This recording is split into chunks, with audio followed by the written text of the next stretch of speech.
പരിശുദ്ധ പരമദിവ്യകാരുണ്യത്തിന് നേരവും ആരാധനയും സ്തുതിയും പുകഴ്ചയും ഉണ്ടായിരിക്കട്ടെ. ഏറ്റവും പ്രിയപ്പെട്ട എൻ്റെ സഹോദരങ്ങളെ, നമ്മുടെ ഉടമ്പടി ജീവിതത്തിൻ്റെ ചില വാരാന്ത്യ മാതൃകകൾ ആണ് പലപ്പോഴും ഉടമ്പടി ധ്യാനത്തിൽ എടുത്ത് ഉദ്ധരിക്കുന്നത്. ഉടമ്പടി ധ്യാനത്തിൻ്റെ വാരാന്ത്യ മാതൃകകളെന്ന് പറയുന്നത് ഉടമ്പടി ഒരു വിശ്വാസ പ്രയോഗ ജീവിതമാണ്. വളരെ പ്രാക്ടിക്കലായി, വളരെ മാത്തമാറ്റിക്കലായി ഉടമ്പടി ആട്രിബ്യൂട്ട് ചെയ്ത് ജീവിക്കുന്ന ആൾക്കാരുടെ വളരെ ഗണിതശാസ്ത്രപരമായ പ്രിസൈസുള്ള, പൂർണ്ണതയുള്ള, സൂക്ഷ്മതയുള്ള അനുഭവങ്ങളാണ് നമ്മൾ ഉടമ്പടിയിലെ ധ്യാനത്തിലെ മാതൃകയാക്കുന്നത്. സാധാരണ വിശ്വാസ ജീവിതത്തെ പോലെയുള്ള ഒരു ആംബിഗ്വസ് ആയിട്ട് നമ്മൾ പ്രെയർ ചെയ്യുന്നു. ചിലപ്പോൾ കേൾക്കും, ചിലപ്പോൾ കേൾക്കത്തില്ല, ചിലപ്പോൾ നല്ല ദൈവാനുഭവം ഉണ്ടാവും, ചിലപ്പോൾ ഉണ്ടാവത്തില്ല. ഇങ്ങനെ വിശ്വാസത്തിൻ്റെ പരിധി വരുന്ന, വിശ്വാസ ജീവിതത്തിൽ വരുന്ന ചില തപ്പലുകളും തടയലുകളും ഒന്നും ഉടമ്പടിയിലില്ല. ഉടമ്പടിയിൽ ഷാർപ്പ് ഷൂട്ട് ചെയ്യണം നമ്മൾ കറക്റ്റായിട്ട്. വിശ്വാസത്തിൻ്റെ ഫോർമുല ഉപയോഗിച്ചിട്ട് കറക്റ്റ് ആപ്ലിക്കേഷനാണ്. അപ്പോൾ ഞാനെപ്പോഴും ചെയ്യുന്നത്, നല്ലവണ്ണം ഉടമ്പടി നിയമങ്ങൾ ആപ്ലിക്കേറ്റ് ചെയ്ത ആൾക്കാർ അവർക്ക് കിട്ടിയ റിസൾട്ടിനെയാണ് നമ്മൾ അനലൈസ് ചെയ്യുന്നത്. ശരിക്കും പറഞ്ഞാൽ സാക്ഷ്യ വിശദീകരണം എന്ന് പറയുന്നത് ഒരു റിസൾട്ട് അനാലിസിസാണ്. വളരെ ഹെവി ആയിട്ടുള്ള ജീവിത ചുറ്റുപാടുകളിലൂടെ കടന്നു പോകുന്ന ആൾക്കാർ എത്ര ലൈറ്റ് വെയ്റ്റ് ആയിട്ടാണ് ഈ വിഷയങ്ങൾ. അതാണ് ഈ ലൈറ്റ് വെയ്റ്റ് എന്ന് പറയുന്നത് ഉടമ്പടി ഒരു ഫീച്ചറാണെന്ന് ഇടയ്ക്ക് പറയാറുണ്ട്. ലൈറ്റ് വെയ്റ്റ് എന്ന് വെച്ചാൽ ഭാരച്ചുരുക്കം. നമുക്ക് മഹാഭാരമായിട്ട് തോന്നുന്ന സംഭവങ്ങളെ ഉടമ്പടിയുടെ ഒരു ഫോർമുല പ്രകാരം മാതാവ് ഇതിൽ കക്ഷിയായി കഴിയുമ്പോൾ ഇത് ലൈറ്റ് വെയ്റ്റായി വരും. ഇങ്ങനെ ലൈറ്റ് വെയ്റ്റ് എന്ന് വെച്ചാൽ ഭാരം ചുരുങ്ങിയ നമുക്കൊരു ഭാരമില്ലായ്മ തോന്നും. ജീവിതത്തിന് ഭാരമില്ലായ്മ തോന്നുമ്പോൾ കാര്യം സാധാരണഗതിയിൽ നമ്മൾ ഈ ഭാരമെല്ലാം എടുത്ത് തന്നെത്താനെടുത്ത് പെടലിൽ നുറങ്ങി അല്ലേ വരണതേ. അപ്പോൾ ഈ സാധനം പെട്ടെന്ന് ലിഫ്റ്റ് ചെയ്ത് മാതാവിൻ്റെ കൈകളിലേക്ക് ഇത് ഏൽപ്പിച്ച് കഴിയുമ്പോൾ ഇത് ഏൽപ്പിക്കുന്നവരാണ് വിഷയം. പലപ്പോഴും എനിക്ക് മനസ്സിലായിരിക്കുന്നത്, നിങ്ങൾ സത്യസന്ധമായിട്ട് ഉടമ്പടി ധ്യാനം കൂടുകയും, ചില ആൾക്കാർക്ക് പറ്റിയിരിക്കുന്ന അബദ്ധം എന്ന് വെച്ച് കഴിഞ്ഞാൽ ഇവർ എല്ലായിടത്തും പോയി ധ്യാനം കൂടുന്ന ആൾക്കാരാണ്. അതാണ് നിങ്ങൾക്ക് വന്നിരിക്കുന്ന ഒരു അപകടം. എല്ലായിടത്തും പോയി ധ്യാനം കൂടും. ധ്യാനം അപകടമാണെന്നല്ല പറഞ്ഞത്. ആ ഒരു മൈൻഡ് സെറ്റിൽ നിങ്ങൾ ഉടമ്പടി ധ്യാനം കൂടിയിട്ട് വലിയ കാര്യമില്ല. ആ മൈൻഡ് സെറ്റ് എന്ന് പറഞ്ഞാൽ എന്താ? നമ്മൾ കേൾക്കുന്നു, കുറേ മനസ്സിലാകുന്നു, അവിടെ മനസ്സിലാകുന്നിടത്ത് വെച്ച് ആ സംഭവം തീരുകയാണ്. ഉടമ്പടിയിൽ വരണം അങ്ങനെയല്ല. മനസ്സിലാകുന്നത് നമ്മൾ പ്രയോഗിക്കും. അതാണ് വിഷയം. ഈ പ്രയോഗപരത പലപ്പോഴും ഈ സാധാരണ ശ്രവണക്കാർക്ക് ഇല്ല. സാധാരണ ശ്രവണക്കാർക്ക് അങ്ങനെ കേട്ടു, ധ്യാനകേന്ദ്രത്തിൽ നിന്ന് ഇറങ്ങിപ്പോന്നു, പള്ളിയിൽ നിന്ന് ഇറങ്ങിപ്പോന്നു, അവിടെ വെച്ച് കഴിഞ്ഞു. പക്ഷേ ഇത് ആപ്ലിക്കേറ്റ് ചെയ്യുന്ന കാര്യം ഉടമ്പടിയിൽ എപ്പോഴും വരണത്, ഇപ്പോഴേ കേരളത്തിലും മലയാളികൾക്ക് പ്രത്യേകിച്ച് മനസ്സിലായിട്ടുണ്ട്. ഉടമ്പടി എന്ന് പറയുന്നത്, ഉടമ്പടി ധ്യാനം കഴിയുമ്പോഴാണ് ശരിക്കും ജനങ്ങൾ ഉടമ്പടി ധ്യാനം ഏറ്റെടുക്കുന്നത്. ചില ആൾക്കാർ വളരെ കണിശമായിട്ടും നിശ്ചിതമായിട്ടും ഉടമ്പടിയുടെ പ്രിൻസിപ്പിൾ അതുപോലെ ഫോളോ ചെയ്യുന്നവരുണ്ട്. ചിലർ കുറച്ച് സാവകാശം എടുക്കും. ഇപ്പോൾ എൻ്റെ മനസ്സിൽ വന്നിരിക്കുന്ന ഒരു വിഷയം എന്ന് വെച്ചാൽ, ഈ ഉടമ്പടി പുതുക്കുന്നവർ, ഇപ്പോൾ 5 പുതുക്കുന്നവരൊക്കെ ഇല്ലേ, ഉടമ്പടി 5 പുതുക്കുന്നവരുണ്ട്. പക്ഷേ ഇവർ 5 പുതുക്കുന്നവർ അൾത്താരയിൽ ഞാൻ കണ്ടുമുട്ടുമ്പോൾ അവരുടെ നിയോഗങ്ങളും അവരുടെ ഉടമ്പടിയുടെ നിലവാരങ്ങളും കൂടി നോക്കുമ്പോൾ നമുക്ക് ചില സമയത്ത് ഒരു ഇച്ഛാഭംഗം വരും. ഉടമ്പടി 5 പുതുക്കിയവരും 6 പുതുക്കിയവരും ഉണ്ട്. അവരുടെ നിയോഗങ്ങളും അച്ഛൻ്റെ അടുത്ത് ആൾത്താരെ കൊണ്ടുവന്ന് സമർപ്പിക്കുന്ന നിയോഗങ്ങളും അവരുടെ നിലവാരവും കൂടി നോക്കുമ്പോൾ നമുക്ക് സങ്കടം വരും. എന്ന് വെച്ചാൽ എന്താ വിഷയം എന്ന് വെച്ച് കഴിഞ്ഞാൽ 5 പുതുക്കിയവർക്ക് 2 പുതുക്കിയതിൻ്റെ നിലവാരമാണ് ഉള്ളത് പലർക്കും. അത് ഇതിൻ്റെ അകത്ത് വരുന്നൊരു അപകടമാണ്. 5 പുതുക്കിയവരാണ്, പക്ഷേ നിലവാരം അവിടെ ക്വാളിറ്റി ഗുണനിലവാരം 2 പുതുക്കിയതിൻ്റെതാണ്. ഇത് എന്ത് ചെയ്യാൻ പറ്റുമെന്ന് ഞാൻ പലപ്പോഴും ആലോചിച്ചിട്ടുണ്ട്. എന്ത് ചെയ്യാൻ പറ്റും എന്ന് വെച്ച് കഴിഞ്ഞാൽ വളരെ മാതൃകയായി ജീവിക്കുന്ന ആൾക്കാർക്ക് പോലും ഈ തെറ്റ് സംഭവിക്കുന്നുണ്ട്. അവർ 6, 7 പുതുക്കുന്നുണ്ടാവും, പക്ഷേ അവൻ ആത്മീയ നിലവാരം 2 പുതുക്കേണ്ടതാണ്. സമീപനത്തിൽ വലിയ വ്യത്യാസമൊന്നും ഉണ്ടായിട്ടില്ല. വൈകാരികമായ പ്രതികരണങ്ങളിലൊന്നും അവർക്കൊരു വളർച്ച ഉണ്ടായിട്ടില്ല. വൈകാരിക പ്രതികരണം, അതായത് കുറച്ച് ഉടമ്പടി എന്ന് പറയുന്നത് ഒരു ടൈം കഴിഞ്ഞാൽ നിങ്ങൾക്കറിയാമല്ലോ. എൻ്റെ ഉടമ്പടി 1 പുതുക്കി 2ാമത്തെ പുതുക്കിന് തന്നെ പ്രസൻസ് ഫീൽ ചെയ്യുന്നുണ്ട് ആൾക്കാർക്ക്. ഉടമ്പടി 2 പുതുക്കുമ്പോൾ പ്രസൻസ് ഫീൽ ചെയ്യാൻ തുടങ്ങും. കാര്യം ഉടമ്പടിയിൽ മാത്രമാണ് ഈ സാധാരണ പ്രാർത്ഥനാ പദ്ധതികളിൽ വെച്ച് ഏറ്റവും കൂടുതൽ റിസൾട്ട് കിട്ടുന്നത് ഉടമ്പടിയിലാണ്. അപ്പോൾ ഉടമ്പടിയിൽ വരുമ്പോൾ 2 പുതുക്കി അല്ലെങ്കിൽ 2 പുതുക്കി കഴിയുമ്പോൾ തന്നെ പ്രസൻസ് ഫീൽ ചെയ്യും ആൾക്കാർക്ക്. അത് അവരുടെ സത്യസന്ധത അനുസരിച്ചിരിക്കും. ചില ആൾക്കാർ ഭയങ്കര സത്യസന്ധമായിട്ടാണ് ആ ഉടമ്പടി ചെയ്യണത്. വളരെ പാകതയോടെ അർത്ഥവത്തായി ദൈവത്തോട് പരിശുദ്ധ അമ്മ വഴി താൻ ജീവിതം കൊണ്ട് ഉടമ്പടി ചെയ്യുന്നു എന്നുള്ള ആ ഉടമ്പടി ബോധമുണ്ട് അവർക്ക്. ഉടമ്പടിയിൽ എനിക്ക് ഏറ്റവും വേണ്ടത് ഉടമ്പടി ബോധമാണെന്ന് തോന്നിയിട്ടുണ്ട് പലപ്പോഴും. ഉടമ്പടിയിൽ എല്ലാവർക്കും വേണ്ടിയത് ഉടമ്പടി ബോധം എന്ന് വെച്ചാൽ ഉടമ്പടി ബോധം എന്ന് പറഞ്ഞാൽ എന്താ? ഞാൻ രാത്രിയിലും പകലിലും ഇരുട്ടിലും വെളിച്ചത്തിലും ഞാൻ ദൈവവുമായിട്ട് ഉടമ്പടിയിലാണ്. അതാണ് ഉടമ്പടി ബോധം എന്ന് പറയണത്. ഞാൻ രാത്രിയും പകലും ഇരുട്ടിലും വെളിച്ചത്തിലും ദൈവവുമായിട്ട് ഉടമ്പടിയിലാണ്. ഈ ഉടമ്പടി ബോധം നമ്മൾ നർച്ചർ ചെയ്യണം, അത് കൾച്ചർ ചെയ്തെടുക്കുന്നത് ഒരു വളരെ സീരിയസ് ആയിട്ടുള്ള അവയർനെസ്സിലൂടെയാണ്. എപ്പോഴും നമുക്കതിനെക്കുറിച്ച് നല്ലൊരു ബോധം ഉണ്ടാകും.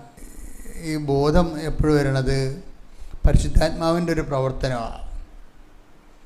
അപ്പോൾ മെയിൻ്റനൻസ് ഓഫ് ഹോളി സ്പിരിറ്റ് ഉടമ്പടിയിലെ പ്രധാനപ്പെട്ട വിഷയമാണ്.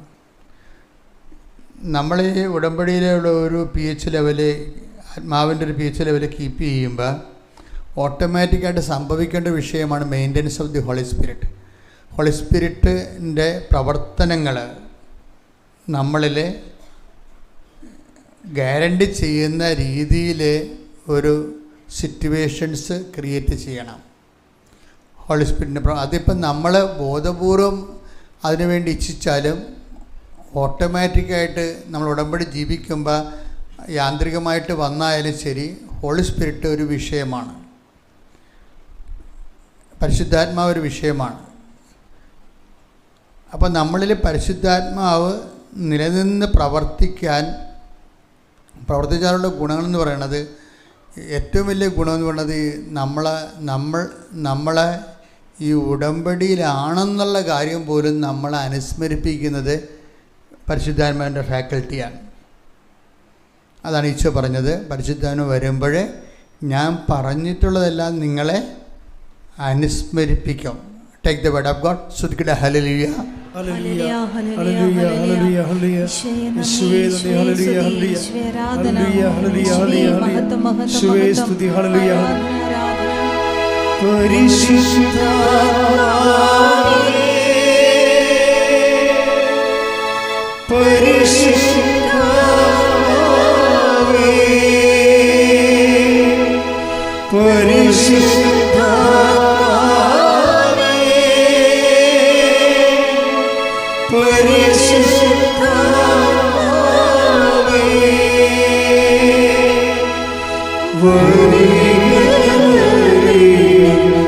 ഞങ്ങളിൽ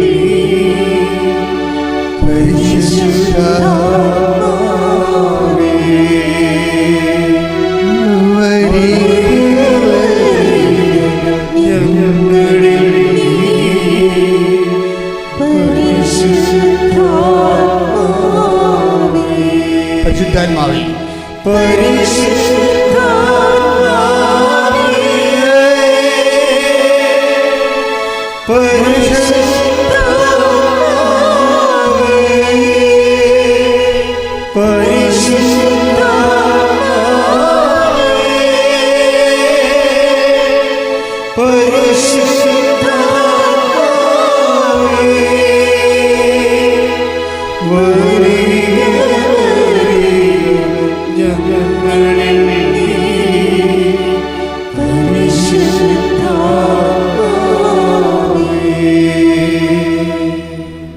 യോഹന്നാൻ 14:26. യോഹന്നാൻ 14:26. എന്നാൽ എന്റെ നാമത്തിൽ പിതാവ് അയക്കുന്ന സഹായകനായ പരിശുദ്ധാത്മാവ് എല്ലാ കാര്യങ്ങളും നിങ്ങളെ പഠിപ്പിക്കുകയും ഞാൻ നിങ്ങളോട് പറഞ്ഞിട്ടുള്ളതെല്ലാം നിങ്ങളെ അനുസ്മരിപ്പിക്കുകയും ചെയ്യും. അപ്പോൾ ഈ ഉടമ്പടി വിഷയങ്ങൾ നമ്മളെ അനുസ്മരിപ്പിക്കുന്ന ഫാക്കൽറ്റി പരിശുദ്ധാത്മാവിൻ്റെതാണ്. അതുകൊണ്ട് തന്നെയാണ് ഞാൻ എപ്പോഴും നിങ്ങളോട് പറയണത്, പരിശുദ്ധാത്മാവിനെ അഡ്രസ്സ് ചെയ്തുകൊണ്ട് വേണം നമ്മളെങ്ങനെ ഏത് രാത്രിയായാലും പകലായാലും എന്ത് ചെയ്യുവാനായാലും എന്ത് തിരക്കിലായാലും എന്ത് കാര്യത്തിൽ ഇൻവോൾവ് ആയാലും നിങ്ങളുടെ ഒരു കണ്ണ്, ഇപ്പം നമ്മളറിയാം, നിങ്ങൾ അമ്മമാർ കുഞ്ഞുങ്ങളെ തൊട്ടിലിട്ടിട്ട് ചിലപ്പോൾ അടുക്കളയിൽ എന്തെങ്കിലുമൊക്കെ ജോലി ചെയ്യും. പക്ഷെ അടുക്കളയിലൊക്കെ ഇങ്ങനെ കറിക്കരിയൊക്കെ ചെയ്തുകൊണ്ടിരിക്കുന്ന സമയത്തായാലും അമ്മയുടെ ഒരു മനസ്സ് തൊട്ടിലായിരിക്കും എപ്പോഴും. കൊച്ചുണർന്നിട്ടുണ്ടോ എന്നറിയാൻ വേണ്ടി. കൊച്ചുണർന്ന് ബഹളം ഉണ്ടായി ചിലപ്പോൾ എഴുന്നേറ്റ് നിന്ന് വരും, ചിലപ്പോൾ അത് തൊട്ടിലും താഴെ വീഴുന്നു വരും. അപ്പോൾ അതുകൊണ്ട് വേറെ ആരും ഇല്ല എന്നുണ്ടെങ്കിൽ അടുക്കളയിൽ അമ്മയുടെ ഒരു മനസ്സ് എപ്പോഴും തൊട്ടിലായിരിക്കും. ഏതാണ്ട് ഇതുപോലെ നിങ്ങളുടെ ഫാക്കൽറ്റിയെ ട്രെയിൻ ചെയ്യണം. നിങ്ങൾ എന്ത് വ്യാപാരങ്ങളിൽ ഇടപാടുകളിലൊക്കെ ചെന്ന് വിട്ടാലും നിങ്ങളുടെ ഒരു മനസ്സ് എപ്പോഴും പരിശുദ്ധാത്മാവിൻ്റെ മെയിൻ്റനൻസിലുണ്ടാകണം. എൻ്റെ മക്കളെ എന്തിനാ അച്ഛൻ ഇങ്ങനെ പറഞ്ഞതെന്ന് ചോദിച്ചു കഴിഞ്ഞാൽ, ഇങ്ങനെ നമ്മൾ ഒരു ഉത്തരവാദിത്വം, ആധ്യാത്മിക ഉത്തരവാദിത്വം, പരിശുദ്ധാത്മാവിനെ മെയിൻറ്റെയിൻ ചെയ്യുക എന്നുള്ള ഉത്തരവാദിത്വം നമ്മൾ ഏറ്റെടുക്കുകയും അത് മെയിൻറ്റെയിൻ ചെയ്യാൻ വേണ്ടി പരിശ്രമിക്കുകയും ചെയ്യുമ്പോൾ ഇതിൻ്റെ മാർക്ക് വീഴാൻ പോണ എവിടെയാണെന്നറിയാമോ? നിങ്ങളുടെ സത്യസന്ധതയിലാണ്. ദൈവം നിങ്ങളുടെ സത്യസന്ധത നിരീക്ഷിക്കും. കാര്യം മീൻസ് ദൈവം നിങ്ങൾ അസസ് ചെയ്യും. You are in covenant. അവിടെയാണ് വിഷയം. ഇത്രയും നാൾ ആൾക്കാരുടെ കൗൺസിൽ ചെയ്ത് ഈ ഉടമ്പടി മുന്നോട്ട് പോയപ്പോൾ എനിക്ക് മനസ്സിലായ എന്താണെന്നറിയാമോ? ഒരു ട്രാജഡി ആയിട്ടുള്ള കാര്യം എന്ന് വെച്ച് കഴിഞ്ഞാൽ, പല ആൾക്കാരുടെ ഉടമ്പടി ദൈവത്തിൻ്റെ മനസ്സിൽ രജിസ്റ്റർ ചെയ്തിട്ടില്ല. ഇതൊരു വല്ലാത്തൊരു വിഷയമാണ്. എന്നെ വല്ലാതെ ദേഷ്യം പിടിപ്പിക്കുന്ന ഒരു വിഷയമാണിത്. പല ആൾക്കാരുടെ ഉടമ്പടി ദൈവ മനസ്സിൽ രജിസ്റ്റർ ചെയ്തിട്ടില്ല. അപ്പോൾ അതിൻ്റെ കാരണം എന്താണ്? ഇപ്പോൾ ഇന്നലെ ഇവിടെ ഒരു മോള് സാക്ഷ്യം പറഞ്ഞു. അവൾ ചെറുപ്പക്കാരത്തിയാണ്, നല്ല വെടിക്കെട്ട് സാക്ഷ്യമാണ്. സാധാരണ സാക്ഷ്യം കുറച്ച് മെച്ചമായ ഭാഷ ഉപയോഗിച്ചുകൊണ്ട് ഭംഗിയായിട്ട് പറയണത്. പക്ഷെ അതിനിടയ്ക്ക് കൂടി അവൾ പറഞ്ഞൊരു കാര്യമുണ്ട്. കാര്യം ഈ ഉടമ്പടിയിൽ ഇവർ ഈ ഉടമ്പടി തൈലം ഉപയോഗിക്കുമ്പോഴും ഉടമ്പടി ഉപ്പ് ഉപയോഗിക്കുമ്പോഴും പത്രങ്ങളൊക്കെ കൊടുക്കുമ്പോഴും she was not that convinced. എന്ന് വെച്ച് കഴിഞ്ഞാൽ അവർക്ക് അത്ര കണ്ട വലിയ വിശ്വാസം ഇല്ലായിരുന്നെന്ന് അവർ പച്ചക്ക് പറയുകയാണ്. അതാണ്, അവർക്ക് അത്ര കണ്ട് ഇവർ ഈ ഉടമ്പടിയുടെ ഓരോ കാര്യം യാന്ത്രികമായിട്ട് അവർ ചെയ്യുന്നുണ്ട്, എല്ലാ കാര്യങ്ങളും ചെയ്യുന്നുണ്ട്. പക്ഷേ ഇത് ചെയ്യുമ്പോൾ തന്നെ ഷീ വാസ് നോട്ട് കൺവിൻസ്ഡ്. എന്നുവെച്ചാൽ അവരതിൻ്റെ അകത്ത് അവർക്ക് വിശ്വാസം അർപ്പിക്കാൻ വലിയ വിശ്വാസം തോന്നാതെയാണ് ഇത് ചെയ്യണത്. ഇത് ഹിപ്പോക്രസി എന്ന് പറയും ശരിക്കും. അതാണ് എനിക്ക് ദേഷ്യം വരണമെന്ന് പറഞ്ഞതിൻ്റെ കാര്യം. ഇങ്ങനെയുള്ള ആൾക്കാർക്ക് അത് ഹിപ്പോക്രസിയാണ്. നമുക്ക് കൺവിൻസ്ഡ് അല്ലെന്നുണ്ടെങ്കിൽ we should not take covenant. നമ്മൾക്ക് കൺവിൻസ്ഡ് അല്ലെങ്കിൽ നിങ്ങൾ എന്ത് ചെയ്യണം? ഉടമ്പടിക്ക് ഹോംവർക്കുകളുണ്ട്. ഉടമ്പടിക്ക് മുമ്പേ നിങ്ങൾ തച്ചനിരുന്നുകൊണ്ട് സാക്ഷ്യങ്ങൾ കേൾക്കണം. അതാണ് അതിൻ്റെ ഒരു ഹോംവർക്ക്. അപ്പം ആ സാക്ഷ്യങ്ങൾ നമ്മളൊരു 10-20 എണ്ണം കേൾക്കുമ്പോൾ നമുക്കൊരു കൺവിക്ഷൻ ഉണ്ടാവും, ബോധ്യം ഉണ്ടാവും.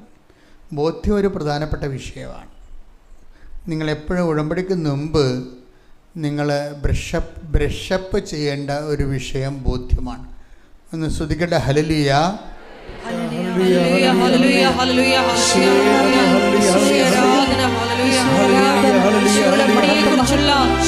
ആഴമായ ബോധ്യങ്ങളാൽ ഞങ്ങളെ നിറയ്ക്കണമേ. അഭിഷേകം നൽകണമേ. എല്ലാ കാര്യങ്ങളും ഞങ്ങളെ അനുസ്മരിപ്പിച്ചു തരണമേ. തക്ക സമയത്ത് ഞങ്ങളെ അനുസ്മരിപ്പിച്ചു തരണമേ.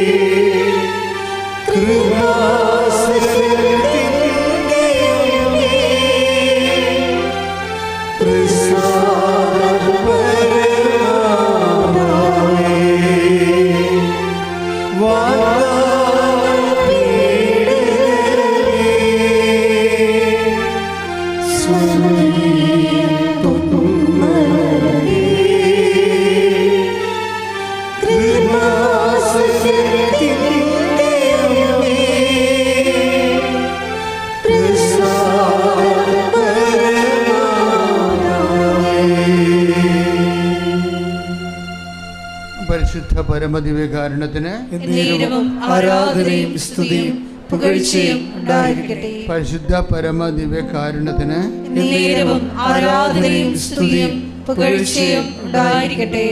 ഹെബ്രായർ 11:1 എടുത്തേ. ഹെബ്രായർ 11:1. വിശ്വാസം എന്നത് പ്രത്യാശിക്കുന്നവ ലഭിക്കുമെന്ന ഉറപ്പും കാണപ്പെടാത്തവ ഉണ്ട് എന്ന ബോധ്യവുമാണ്. നമ്മൾ ഉടമ്പടി എഴുത്തെന്നും പറഞ്ഞ് നമുക്ക് കിട്ടാൻ പോകുന്ന അനുഗ്രഹങ്ങളൊന്നും ആ സമയത്ത് റെഡിമെയ്ഡായിട്ട് ചിലപ്പോൾ നമുക്ക് കിട്ടണമെന്ന് നിർബന്ധമില്ല. ആ സമയത്ത് കിട്ടത്തില്ല. പക്ഷെ നമുക്ക് കിട്ടുമെന്നുള്ളൊരു ഉറപ്പ്, അത് പ്രധാനപ്പെട്ട വിഷയമാണ്.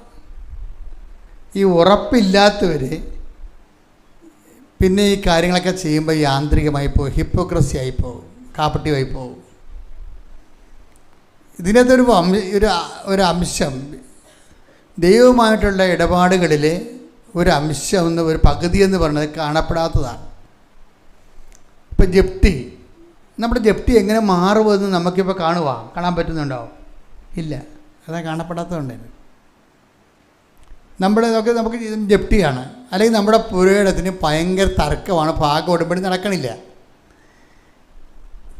ഇത് നടക്കാത്ത ഒരു അവസ്ഥയിൽ നടക്കുന്നതിനെക്കുറിച്ച് വി ഹാവ് നോ ഐഡിയ. ഇത് സമാധാനപൂർണ്ണമായിട്ട് ഭാഗം ഉടമ്പടി നടക്കും എന്നതിനെക്കുറിച്ച് വി ഹാവ് നോ ഐഡിയ, നമുക്ക് ഐഡിയ ഇല്ല. പിന്നെ നമുക്ക് എന്താ ഉള്ളത്? ദൈവത്തിലുള്ള ഉറപ്പാണ്, അതാണ് വിഷയം. ഈ ദൈവത്തിലുള്ള ഉറപ്പില്ലാത്ത ആൾക്കാർ എന്തിനാണ് ഉടമ്പടി എടുക്കണേ? That's my question. ഇപ്പം ഇന്നലെ ഇവർ പറഞ്ഞില്ലേ, ഞാൻ ഇതൊക്കെ ചെയ്ത് കഴിയുമ്പോഴും എനിക്ക് വലിയ വിശ്വാസമൊന്നും തോന്നിയില്ലെന്ന് പറഞ്ഞില്ലേ? That is nonsense. കാര്യം വിശ്വാസം, നമ്മുടെ പല വിഷയങ്ങളും പകുതി ദൈവത്തിൻ്റെ കയ്യിലാണ്. കഴിഞ്ഞ ദിവസങ്ങളിലെ നിത ഡീൻസ് എന്ന് പറഞ്ഞൊരു മോള് സാക്ഷ്യം പറഞ്ഞു. നിത ഡീൻസ് ദുബായിൽ നല്ല നേഴ്സായിട്ട് വർക്ക് ചെയ്തിരുന്നു, നല്ല ആവശ്യത്തിന് ശമ്പളം ഉണ്ടായിരുന്ന ആളാണ്. അപ്പോൾ അവിടെ വളർച്ചയുടെ ഭാഗമായിട്ട് അവർക്ക് ഭർത്താവിനെ കൊണ്ടുപോകാൻ പറ്റത്തില്ല, കുഞ്ഞുങ്ങളുമായിട്ട് ജീവിക്കാൻ പറ്റാത്തത് കൊണ്ട് അവൾ അവിടെ നിന്ന് രാജിവെച്ചിട്ട് നിത എന്താ ചെയ്യണത്? നിത ന്യൂസിലൻഡിലേക്ക് പോയി. അപ്പം ന്യൂസിലൻഡിലേക്ക് പോകുന്നതിൻ്റെ ആൾക്കാരുടെ അവരുടെ ഉദ്ദേശം എന്താ? ന്യൂസിലൻഡിൽ കുറച്ച് ബുദ്ധിമുട്ടാണ്, പക്ഷെ അവിടുന്ന് ആസ്ട്രേലിയയിലേക്ക് വരാൻ എളുപ്പമാണ്. ഞാൻ അടുത്ത 2 മാസം കഴിയുമ്പോൾ ന്യൂസിലൻഡിൽ ധ്യാനമുണ്ട്. ആസ്ട്രേലിയയിൽ ധ്യാനം കഴിഞ്ഞതാണ് കഴിഞ്ഞ മാസം. പിന്നെ ന്യൂസിലൻഡിൽ ധ്യാനമുണ്ട്. അല്ല 6 ദിവസമൊക്കെ ഉണ്ടാകാതെ പുറത്ത് പോകത്തുള്ളൂ. നിങ്ങൾ പേടിക്കൊന്നും വേണ്ട, ഞാൻ ഇവിടെ തന്നെ ഉണ്ടാവും. ഒരു ധ്യാനം 3 ദിവസം അങ്ങോട്ടും ഇങ്ങോട്ടും ഉള്ള ഓരോ ദിവസത്തെ യാത്ര, അത്രേ ഉള്ളൂ. അല്ലാതെ സൈറ്റ് സീയിങ് സമയം കളയണ പരിപാടിയൊന്നും ഇല്ല. നേരെ ഇവിടെ വരും. ഇപ്പം എന്താ വിഷയം എന്ന് പറയണത്, ഈ ന്യൂസിലൻഡിൽ അവർ ചെന്നെങ്കിലും വിസ കാലാവധി 6 മാസമാണ്. വിസ കാലാവധി അവസാനത്തെ ഒരാഴ്ച ജീവിതം ഇപ്പം ചൂട് പിടിച്ച് കണ്ട. ഓക്കെ, വിസ 5 മാസവും 3 ആഴ്ചയും തള്ളി നീട്ടിയിട്ട് ഒറ്റ ജോലി കിട്ടണില്ല അവിടെ. ഇവരുടെ അവസ്ഥ എന്ന് പറഞ്ഞാൽ ഭയങ്കര സങ്കടമാണ്. ഭയങ്കര സങ്കടം എന്ന് വെച്ച് കഴിഞ്ഞാൽ, ഒന്നാമത്തെ ദുബായിലെ നല്ല ജോലി നഷ്ടപ്പെടുത്തിയതിൽ നാട്ടുകാരും കൂട്ടുകാരും ഒക്കെ ഇവരുടെ തലേ കയറുന്ന അവസ്ഥയാണ്. ഇനി അതിൻ്റെ പേരിൽ സ്വന്തം റിസ്ക്കാണ്. ജീവിതം എന്ന് പറഞ്ഞാൽ റിസ്ക്കാണല്ല, ദൈവത്തിൻ്റെ കൂടെ എടുക്കുന്ന റിസ്ക്കാണ്. റിസ്ക് എടുക്കുന്നതിന് കുഴപ്പമില്ല. ചില അണ്ണന്മാർ ദൈവത്തിൻ്റെ കൂടെ റിസ്ക് എടുക്കും. ദൈവത്തിൻ്റെ കൂടെ റിസ്ക് എടുക്കണമെന്ന് പറഞ്ഞത് കഴിഞ്ഞാൽ നമ്മൾക്ക് അതായത് ദൈവത്തിൻ്റെ കൂടെ ജീവിക്കുന്ന റിസ്ക്കേ നമുക്കുള്ളൂ, ബാക്കി റിസ്ക് ഇല്ല. ചിലർ ദൈവത്തിൻ്റെ കൂടെ റിസ്ക് എടുക്കും, ഭയങ്കരമായ അവർ സ്കോർ ചെയ്യണ കാണാം. അപ്പം ദൈവത്തിൻ്റെ കൂടെ എടുക്കുമ്പോൾ ഉണ്ടാകുന്ന റിസ്ക് എന്ന് പറഞ്ഞാൽ എന്താണെന്ന് വെച്ച് കഴിഞ്ഞാൽ, എനിക്ക് മനസ്സിലായത്, ഇത്രയും നാൾ ആൾക്കാർ നിങ്ങളുമായിട്ടൊക്കെ ജീവിച്ചപ്പോൾ മനസ്സിലായത്, ദൈവത്തിൻ്റെ കൂടെ ജീവിക്കുന്ന റിസ്ക് എന്ന് പറയണത്, റിസ്ക് എടുക്കുന്നത് ദൈവത്തിൻ്റെ കൂടെ ജീവിക്കുന്ന റിസ്ക് മാത്രമുണ്ട്. അത് റിസ്ക്കാണ്. കാര്യം നമ്മൾക്ക് കട്ടൻ്റെ നിലപാട് വേണം. ഒരു ആദ്യത്തെ ഒരു 6 കൊല്ലമോ വല്ലതുമൊക്കെ നമ്മളും ദൈവവും തമ്മിൽ യുദ്ധത്തിലായിരിക്കും പലപ്പോഴും. 6 കൊല്ലമൊക്കെ നമ്മളും ദൈവവും തമ്മിലൊരു യുദ്ധത്തിലായിരിക്കും. എന്ന് വെച്ചാൽ നമ്മളുടെ ഇൻട്രസ്റ്റുകൾ നമ്മളിങ്ങനെ പറയുന്നുണ്ടെങ്കിലും നമ്മൾ പലപ്പോഴും ദൈവവഴികളായിരിക്കത്തില്ല. നമ്മുടേതായിട്ടുള്ള ചിന്താ പദ്ധതികളിലും നമ്മുടെ വഴികളിലും നമ്മുടെ ലാഭങ്ങളിലും നമ്മളുടെ പലതരത്തിലുള്ള പറ്റിപ്പും ചതിവും പലതരത്തിലുള്ള സൂത്രപ്പണികളും ഒക്കെ ആയിട്ട് നമ്മുടെ ജഡിക മനുഷ്യനായിരിക്കും. ഈ ജഡിക മനുഷ്യനുമായിട്ട് ദൈവം മുന്നോട്ട് പോകാത്ത കാരണം എപ്പോഴും നമുക്ക് വീഴാനുള്ള സാധ്യതകൾ കൂടുതലാണ്. അങ്ങനെ നമ്മൾ വീഴുകയും ചെയ്യും. വീണ് പരിക്ക് കിട്ടിക്കഴിയുമ്പോൾ പരിശുദ്ധാത്മാവ് ഉള്ളത് കാരണം പരിശുദ്ധാത്മാവ് പറയും, നിൻ്റെ കയ്യിരിപ്പ് കൊണ്ടല്ലേ ഇപ്പോൾ കുഴപ്പമുണ്ടായത്, നീ മര്യാദക്ക് സുവിശേഷത്തിൻ്റെ ചൈതന്യത്തിൽ പോയാൽ കുഴപ്പങ്ങളൊന്നും ഇല്ലല്ലോ. അപ്പോൾ പരിശുദ്ധാത്മാവ് ഉള്ളത് കാരണം പരിശുദ്ധാത്മാവ് നമ്മളെ പഠിപ്പിക്കണത് ഞാൻ പഠിപ്പിക്കുമെന്ന് പറഞ്ഞില്ലേ, പഠിപ്പിക്കണ ഇതാണ്, ദൈവത്തിൻ്റെ കൂടെ നടക്കാനാണ് പരിശുദ്ധാത്മാവ് നമ്മളെ പഠിപ്പിക്കണത്. ദൈവത്തിൻ്റെ കൂടെ നടക്കുന്നതിന് ആദ്യത്തെ ഈ 6 കൊല്ലം, ഞാൻ 6 എന്നാണ് പറയണത് സാധാരണ, അതിൽ കൂടുതലില്ല, കുറവേ ഉണ്ടാകത്തുള്ളൂ. ചിലർക്ക് 3 കൊല്ലം 2 കൊല്ലമൊക്കെ ഉണ്ടാകത്തുള്ളൂ. ഈ ആദ്യത്തെ 6 കൊല്ലം ദൈവമായിട്ട് ജീവിക്കാൻ നമ്മുടെ ലോകാരൂപിയും ജഡികത്വവും ഒക്കെ ആയിട്ട് ഭയങ്കര യുദ്ധത്തിലായിരിക്കും. ആ യുദ്ധത്തിൽ ദൈവം ജയിക്കണതാണ് എൻ്റെ റിസ്ക് എന്ന് പറയണത്. നമ്മൾ ജയിക്കണമല്ല, ദൈവം ജയിക്കണം. ഇതിൻ്റെ അകത്ത് ദൈവം ജയിക്കും. ഇപ്പം ഈശോയ്ക്ക് പോലും പൂർണ്ണ മനുഷ്യനായത് കാരണം ഈ യുദ്ധത്തിൽ നിന്ന് ഒഴിവ് കൊടുത്തില്ലായിരുന്നു. അതാണ് മരുഭൂമി പരീക്ഷയൊക്കെ വന്നതിൻ്റെ കാരണം. അതാണ് മരുഭൂമി പരീക്ഷയൊക്കെ വന്നത്. പരീക്ഷയിൽ ദൈവം ജയിക്കണം. ഈ ക്രിസ്തുവിൻ്റെ കാര്യത്തിൽ ദൈവമാണ് ജയിച്ചത്. അവസാനം വരെ ക്രിസ്തു പറയുമായിരുന്നു, നിൻ്റെ ദൈവ കർത്താവിനെ ആരാധിക്കണം, അവനെ മാത്രമേ ആരാധിക്കാവൂ എന്ന് എഴുതിയിരിക്കുന്നത്. എല്ലാം ആ പരീക്ഷകളെല്ലാം അവസാനിക്കുന്നത് ദൈവത്തിന് മാർക്ക് വീണുകൊണ്ടാണ് അവസാനിക്കുന്നത്, നമുക്ക് മാർക്ക് വീണുകൊണ്ടല്ല. ക്രിസ്തുവിലുണ്ടായിരുന്ന പരിശുദ്ധാത്മാവ് കൃത്യമായിട്ട് ഈ പരീക്ഷ എങ്ങനെ അവസാനിപ്പിക്കണമെന്നതിനെക്കുറിച്ച് നല്ല ഒരു കളരിയാശാനെ പോലെ നല്ല അടവും. ഈ ഇപ്പം ലോകകപ്പ് നടന്നുകൊണ്ടിരിക്കുമ്പോൾ ട്രഫറിക്ക് ഭയങ്കര വിലയല്ലേ. ഇപ്പം പരിശുദ്ധാത്മാവ് ഒരു ട്രഫറിയാണ് ശരിക്കും. ട്രഫറി മാത്രമല്ല, പരിശുദ്ധാത്മാവ് ഒരു ഗൈഡാണ്. അതായത് ഈ വിജയിക്കാനുള്ള സൂത്രങ്ങൾ പറഞ്ഞു തരുന്ന ആളാണ്, വിജയിക്കാനുള്ള ടെക്നിക്കുകൾ പറഞ്ഞു തരുന്ന ആളാണ്. പക്ഷേ വിജയിച്ച് വരുന്നത് ആരായിരിക്കും വിജയിക്കണത്? നമ്മളായിരിക്കത്തില്ല, ആ ദൈവമായിരിക്കും വിജയിക്കണത്. ദൈവമാകണം വിജയിക്കേണ്ടത്. അപ്പോൾ ആധ്യാത്മികമായ ജീവിതത്തിൽ ഈ റിസ്ക് എന്ന് വെച്ചാൽ പറഞ്ഞത് ആദ്യത്തെ 6 കൊല്ലമേ റിസ്ക് ഉള്ളു. പിന്നെ പ്രലോഭനം പോലും ഉണ്ടാകത്തില്ല. നമ്മൾ പ്രലോഭനത്തിൽ ഉൾപ്പെടുത്തരുതെന്നൊക്കെ പറയണില്ലേ, അത് ഒരു ഫസ്റ്റ് കുറച്ച് കാലത്തേക്ക് ആ പ്രശ്നങ്ങളുള്ളു ശരിക്കും. അല്ല ജീവിതാന്ത്യം വരെ ഒന്നും പ്രലോഭനമൊന്നുമില്ല. സത്യസന്ധമായിട്ടാണ് നീ ദൈവത്തിൻ്റെ കൂടെ ജീവിക്കുന്നതും ആ റിസ്ക് നീ എടുക്കുന്നുണ്ടെങ്കിൽ ആദ്യത്തെ കുറേ കാലം മാത്രമേ ഈ പ്രലോഭനത്തിൻ്റെ പ്രശ്നങ്ങൾ വരുന്നുള്ളൂ. കാര്യം എന്താണ്? നമ്മുടെ പ്രാർത്ഥന എന്താ? പ്രലോഭനങ്ങളിൽ ഉൾപ്പെടുത്തരുത് എന്നല്ല പ്രാർത്ഥന. അതിൻ്റെ അർത്ഥം എന്താ? പ്രലോഭനങ്ങൾ ദൈവത്തിന് വേണമെങ്കിൽ നമ്മൾ ഉൾപ്പെടുത്താതിരിക്കാം, അല്ലേ അതിൻ്റെ അർത്ഥം? അല്ലേ? പ്രലോഭനങ്ങൾ ഉൾപ്പെടുത്തരുത് എന്ന് വെച്ചാൽ അതിൻ്റെ അർത്ഥം എന്താ? ദൈവത്തിന് വേണമെങ്കിൽ നമ്മളെ പ്രലോഭനങ്ങളിൽ ഉൾപ്പെടുത്താതിരിക്കാം. അപ്പോൾ ദൈവത്തിന് വേണ്ട ആളായിട്ട് മാറുകയാണെങ്കിൽ പ്രലോഭനം തീരും അവിടെ വെച്ച്. സിമ്പിളാണ് സംഭവം. ദൈവത്തിന് വേണ്ട ആളായിട്ട് തീരണമെങ്കിൽ ഒരു പിശാചും നമ്മുടെ അടുത്ത് വരാൻ പോണില്ല. ദൈവത്തിൻ്റെ, അതാണ് എൻ്റെ ദാസൻ എന്നൊക്കെ പറയണില്ലേ. കർത്താവ് എപ്പോഴും ഈ പ്രലോഭനങ്ങളെല്ലാം അവസാനിപ്പിച്ച് കഴിയുമ്പോൾ ദൈവം സീല് ചെയ്യും. കർത്താവ് അത് പറയുന്നുണ്ട്, സീല് ചെയ്തെന്ന് പറയുന്നുണ്ട്. ദൈവത്തിൻ്റെ ഒഫീഷ്യൽ സീല് ചെയ്യും. സീൽഡായിക്കഴിഞ്ഞാൽ അങ്ങനെ ദൈവം അപൂർവം ആൾക്കാർക്ക് സീല് ചെയ്യത്തുള്ളൂ. കർത്താവിൻ്റെ സീൽ ചെയ്തേച്ചും പറഞ്ഞ് പിതാവായ ദൈവം എനിക്ക് അംഗീകാരം മുദ്ര ചാർത്തിരിക്കണമെന്ന് പറയും. പ്രലോഭനങ്ങൾ കഴിഞ്ഞതിൻ്റെ ഭാഗമായിട്ട് ദൈവത്തിൻ്റെ സ്വന്തമായി തീരുമ്പോൾ ദൈവം ഉടമസ്ഥ അവകാശം പ്രഖ്യാപിക്കുന്നതാണ് സീല് ചെയ്യുക. Take the word of God. ശ്രുതിക്കട്ടെ ഹല്ലേലൂയ ഹല്ലേലൂയ ഹല്ലേലൂയ ഹല്ലേലൂയ. യേശുവേ നന്ദി. Hallelujah hallelujah. യോഹന്നാൻ 6:27 നശ്വരമായ അപ്പത്തിനു വേണ്ടി അധ്വാനിക്കാതെ മനുഷ്യപുത്രൻ തരുന്ന നിത്യജീവന്റെ അനശ്വരമായ അപ്പത്തിനു വേണ്ടി അധ്വാനിക്കുവിൻ. എന്തെന്നാൽ പിതാവായ ദൈവം അവന്റെ മേൽ അംഗീകാര മുദ്ര വെച്ചിരിക്കുന്നു.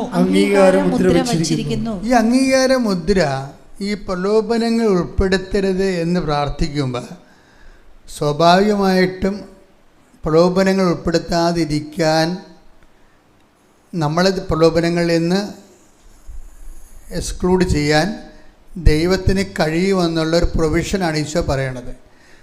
അങ്ങനെ ദൈവത്തിൻ്റെ സ്വന്തം ആളെ ദൈവത്തിൻ്റെ വഴികളിലൂടെ പോകത്തുള്ളൂ.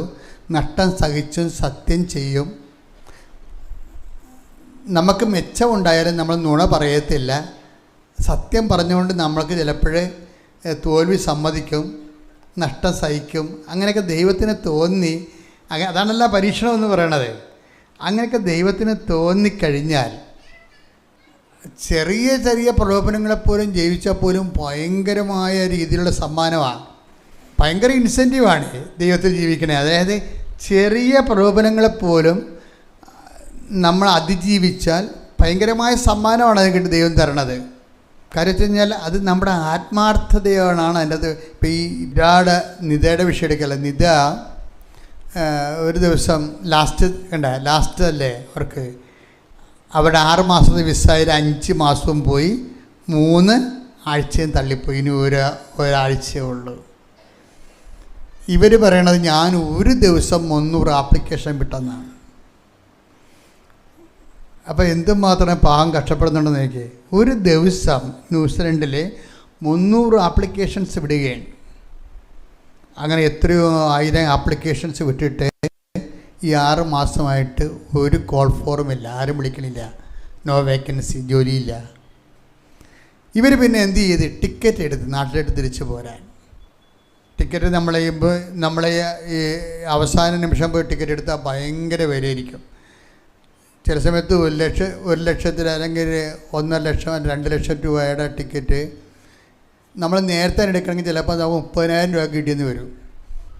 അത് കാരണം ഇപ്പം ജോലി കിട്ടുമെന്നും പറഞ്ഞുകൊണ്ട് നിൽക്കുകയാണേ. ടിക്കറ്റ് എടുക്കാതെ നിൽക്കുകയാണ്.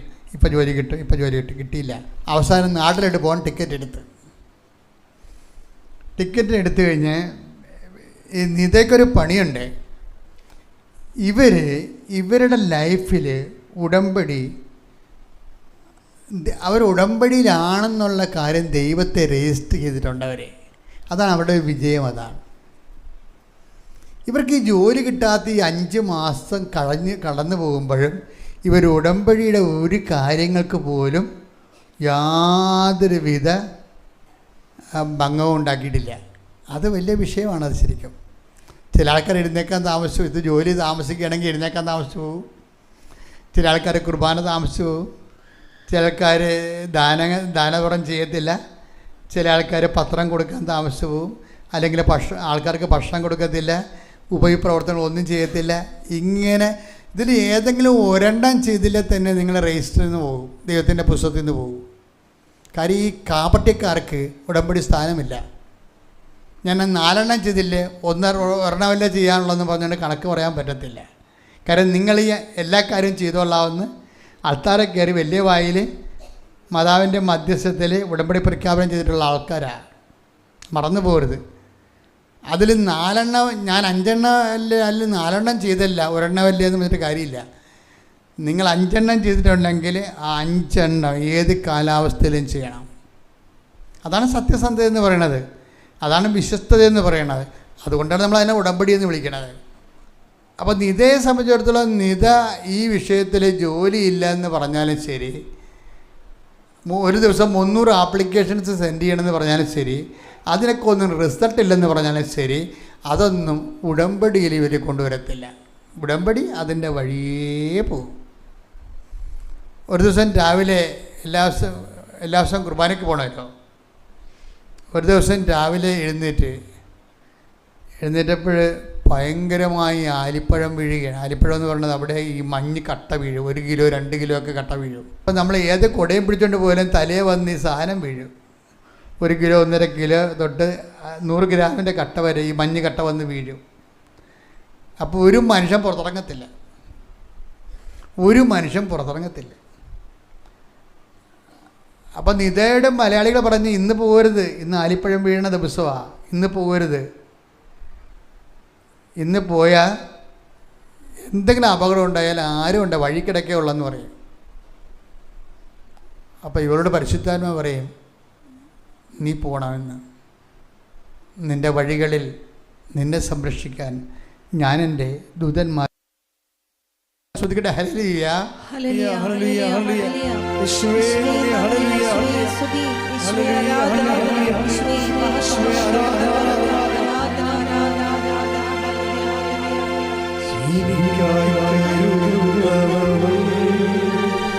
പാടുക.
പരിശുദ്ധ പരമദിവ്യകാരുണ്യത്തിന് ആരാധനയും സ്തുതിയും പുകഴ്ചയും ഉണ്ടായിരിക്കട്ടെ. 91 സങ്കീർത്തനം 11 തിരുവചനം. സങ്കീർത്തനം 91 തിരുവചനം 11. നിന്റെ വഴികളിൽ നിന്നെ കാത്തുപാലിക്കാൻ അവിടുന്ന് തന്റെ ദൂതന്മാരോട് കൽപ്പിക്കും. ഇതിൻ്റെ വിഷയം ഒരു തീരുമാനം എടുക്കാൻ നമ്മൾ ഒരു തീരുമാനത്തിന് 2 വശങ്ങളുണ്ടാകും. പോകരുതെന്ന് പറയുന്നൊരു ഭാഗം, പോകണമെന്ന് പറയുന്നൊരു ഭാഗം. ഇങ്ങനെ നീ വലത്തോട്ട് ഇടത്തോട്ട് തിരിയുമ്പോൾ ആരാണ് സമാനം പറയേണ്ടത്? ആരാണ്? പിന്നിൽ നിന്നൊരു സ്വരം കേൾക്കും, ഇതാണ് വഴി, ഇതിലേ പോവുക. ഈ വചനത്തിൽ ജീവിക്കുമ്പോൾ ഉണ്ടാകുന്ന ഗുണമെന്ന് പറയണത്, അംബിഗ്വസ് ആയിട്ടൊരു കാര്യം വന്നാൽ, അംബിഗ്വസ് എന്ന് പറയണത് നമുക്ക് സന്നിഗ്ധമായിട്ട് നമുക്ക് തീരുമാനം എടുക്കാൻ പറ്റും. അതും ശരി ഇതും ശരി, എന്ത് ചെയ്യണമെന്നറിയാൻ പാടില്ലാതെ ഇങ്ങനെ കുഴഞ്ഞു നിൽക്കത്തില്ലേ? ഈ കുഴച്ചിൻ്റെ സമയത്ത് ആണ് ഈ വചന ജീവിതം നമ്മളെ സഹായിക്കണത്. അതാണ് കർത്താവിൻ്റെ വചനത്തിലുണ്ടത്. നീ വലത്തോട്ട് ഇടത്തോട്ട് തിരിയും. യെശയ്യാ 30:21. യെശയ്യാ 30:21. നീ വലത്തോട്ടോ ഇടത്തോട്ടോ തിരിയുമ്പോൾ വലത്തോട്ടോ ഇടത്തോട്ടോ തിരിയുമ്പോൾ നിന്റെ കാതുകൾ പിന്നിൽ നിന്ന് ഒരു സ്വരം ശ്രവിക്കും. ഇതാണ് വഴി ഇതിലേ പോവുക. അപ്പം ദൈവവചനത്തിൻ്റെ ഒരു വിഷയം, ദൈവവചനം ദൈവം തന്നെയാണ്. അതുകൊണ്ട് ദൈവവചനം എപ്പോഴും നമുക്ക് നിർദ്ദേശങ്ങൾ ഉള്ളിൽ നിന്ന് നിർദ്ദേശം നൽകിക്കൊണ്ടേയിരിക്കും. നമ്മുടെ പരിശുദ്ധാത്മാവ് നമ്മളിൽ എന്തുമാത്രം ലൈവാകുന്നു അതനുസരിച്ച് കൊണ്ട് ദൈവവചനം നിർദ്ദേശം നൽകിക്കൊണ്ടിരിക്കും. ഈ ദൈവവചന നിർദ്ദേശത്തിൻ്റെ ഒരു സംഭവം ബോധ്യം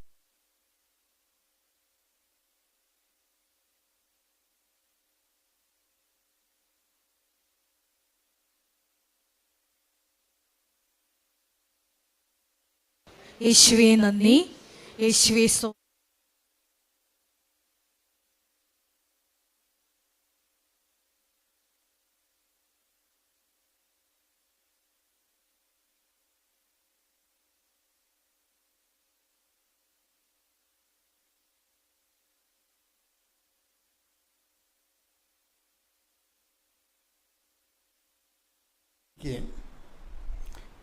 ഇങ്ങനെ ഇരിക്കുമ്പോഴുണ്ടാകുന്നൊരു വിഷയം, ഇതാരാണ് ഇവിടെ ഇരുത്തണത്? അതായത് എന്തെങ്കിലും ഒന്ന് സംഭവിക്കണ മുമ്പ് നമ്മുടെ ജീവിതത്തിൽ ഓരോരോ ഘട്ടങ്ങളെക്കുറിച്ചും ദൈവത്തിന് വളരെ, അതായത് ആൾക്കാർ എപ്പോഴും മനസ്സിലാക്കേണ്ടത്, ഈ ലോകത്ത് നീ മാത്രമേ ഉള്ളൂ എന്ന് വിചാരിച്ചോ? ഈ ലോകത്ത് ഇത്രയും ആൾക്കാരുണ്ട്, 1000-800 കോടി ആൾക്കാരുണ്ടെങ്കിലും ദൈവത്തിൻ്റെ ഒരു രീതി എന്ന് പറയണത് ഈ ലോകത്ത് നീ മാത്രമേ ഉള്ളെന്ന രീതിയിലാണ് ദൈവം പെരുമാറുന്നത്. ഞാൻ പല ആൾക്കാരുടെ ദൈവാനുഭവത്തെ സ്കാൻ ചെയ്യുമ്പോൾ കിട്ടുന്ന റിസൾട്ട് അതാണ്. ഈ ലോകത്ത് 8000 പേര് 800 കോടി ആൾക്കാരുണ്ടെങ്കിലും ദൈവം കാണുന്നത് ഈ ലോകത്ത് നീ മാത്രമേ ഉള്ളെന്നാണ്. ഓരോരുത്തർക്കും കിട്ടുന്ന അനുഭവങ്ങൾ അതാണ്. ഇനി തിരിച്ച് ഈ ആൾക്കാർക്ക് എന്താ അങ്ങനെ എന്താ ദൈവം അവരെക്കുറിച്ച് അങ്ങനെ ചിന്തിക്കാൻ എന്താണ്? അവരങ്ങനെയാണ് ചിന്തിക്കണേ. അതാണ് പ്രശ്നം. ഈ ലോകത്ത് എനിക്ക് ദൈവം മാത്രമേ ഉള്ളെന്നാണ് ചിന്തിക്കണവർ. അപ്പോൾ ഈ ദൈവവും നമ്മളും തമ്മിലുള്ള ജീവിതം എന്ന് പറയുന്നത് ഒരു ഏകസ്ഥ ജീവിതമാണ് ശരിക്കും. അവിടെ ആരുടെ അഭിപ്രായങ്ങൾക്ക് പ്രത്യേകിച്ച് വിലയൊന്നുമില്ല. അപ്പോൾ ഇവരവിടെ തന്നെ ഇരിക്കുകയാണ്, കുർബാനയും കഴിഞ്ഞിട്ട് കർത്താവിൻ്റെ അടുത്ത് ഇരിക്കുകയാണ്. ഇരിക്കണ സമയത്തൊരു സംഭവം നടക്കും. ഒരു നീലസാരി ഉടുത്ത ചേടുത്തി എവിടുന്നോ കയറി വരും. ആ പള്ളിയിൽ സാരി ഉടുത്ത് ആരും പോകാറില്ല, ഇംഗ്ലീഷ് പള്ളിയാണ്.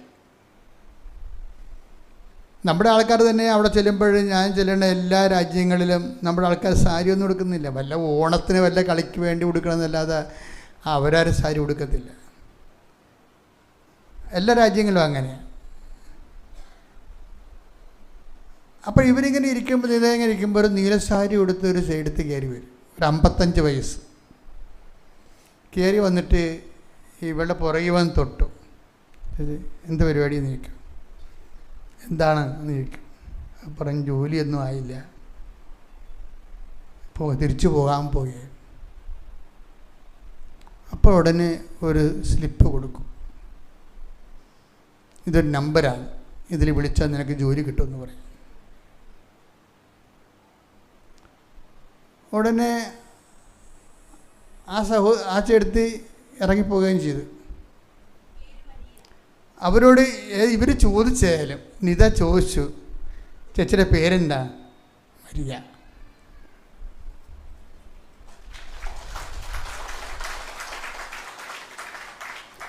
ഞാൻ നിങ്ങൾക്ക് ആദ്യം കേൾക്കുന്നവർക്ക് ഇതൊക്കെ ഏതാണ്ട് എന്തോ ഒരു ഫാബ്രിക്കേഷൻ സ്റ്റോറി പോലെ തോന്നും.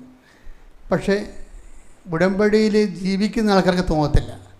കാരണം ഇതുപോലെയുള്ള അതേ അനുഭവങ്ങൾ നേരത്തെ ഒരു 100 കണക്കിന് സംഭവിച്ചിട്ടുണ്ട്. ഇങ്ങനെ വരുന്ന ആൾ എപ്പോഴും വെളിപ്പെടുത്തുന്ന പേര് മരിയ എന്നായിരിക്കും. ഇങ്ങനെ വരുന്ന ആൾക്കാർ വെളിപ്പെടുത്തുന്ന പേര് മരിയ എന്നായിരിക്കും.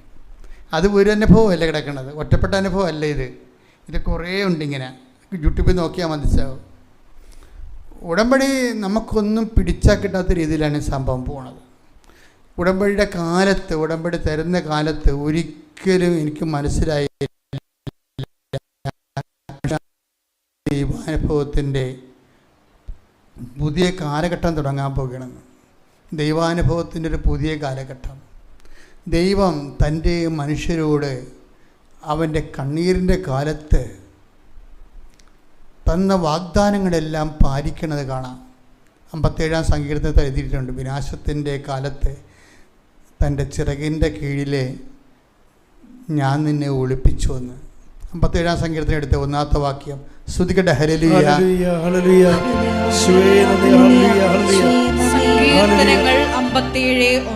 സങ്കീർത്തനം 57:1.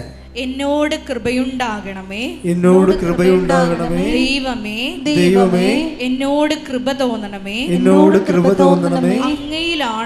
അങ്ങയിലാണ് ഞാൻ അഭയം തേടുന്നത്, ഞാൻ അഭയം തേടുന്നത്. വിനാശത്തിന്റെ കൊടുങ്കാറ്റ് കടന്നു പോകുവോളം ഞാൻ അങ്ങയുടെ ചിറകിൻ കീഴിൽ ശരണം പ്രാപിക്കുന്നു. ഇത് എത്രയോ നൂറ്റാണ്ട് മുമ്പ് എഴുതിയിട്ടുള്ള ദൈവാനുഭവമാണ്. വിനാശത്തിൻ്റെ കൊടുങ്കാറ്റ് കടന്നു പോവുകയാണ് അവളുടെ ജീവിതത്തിൽ. അവൾ തിരിച്ചു പോകാൻ പോവുകയാണ്. പണവും നട്ട്, ജോലിയും നട്ട്, ജീവിതവും പോയി, ഇങ്ങനെ പോയി. വിനാശത്തിൻ്റെ കൊടുങ്കാറ്റ് കടന്നു പോവുകയാണ്.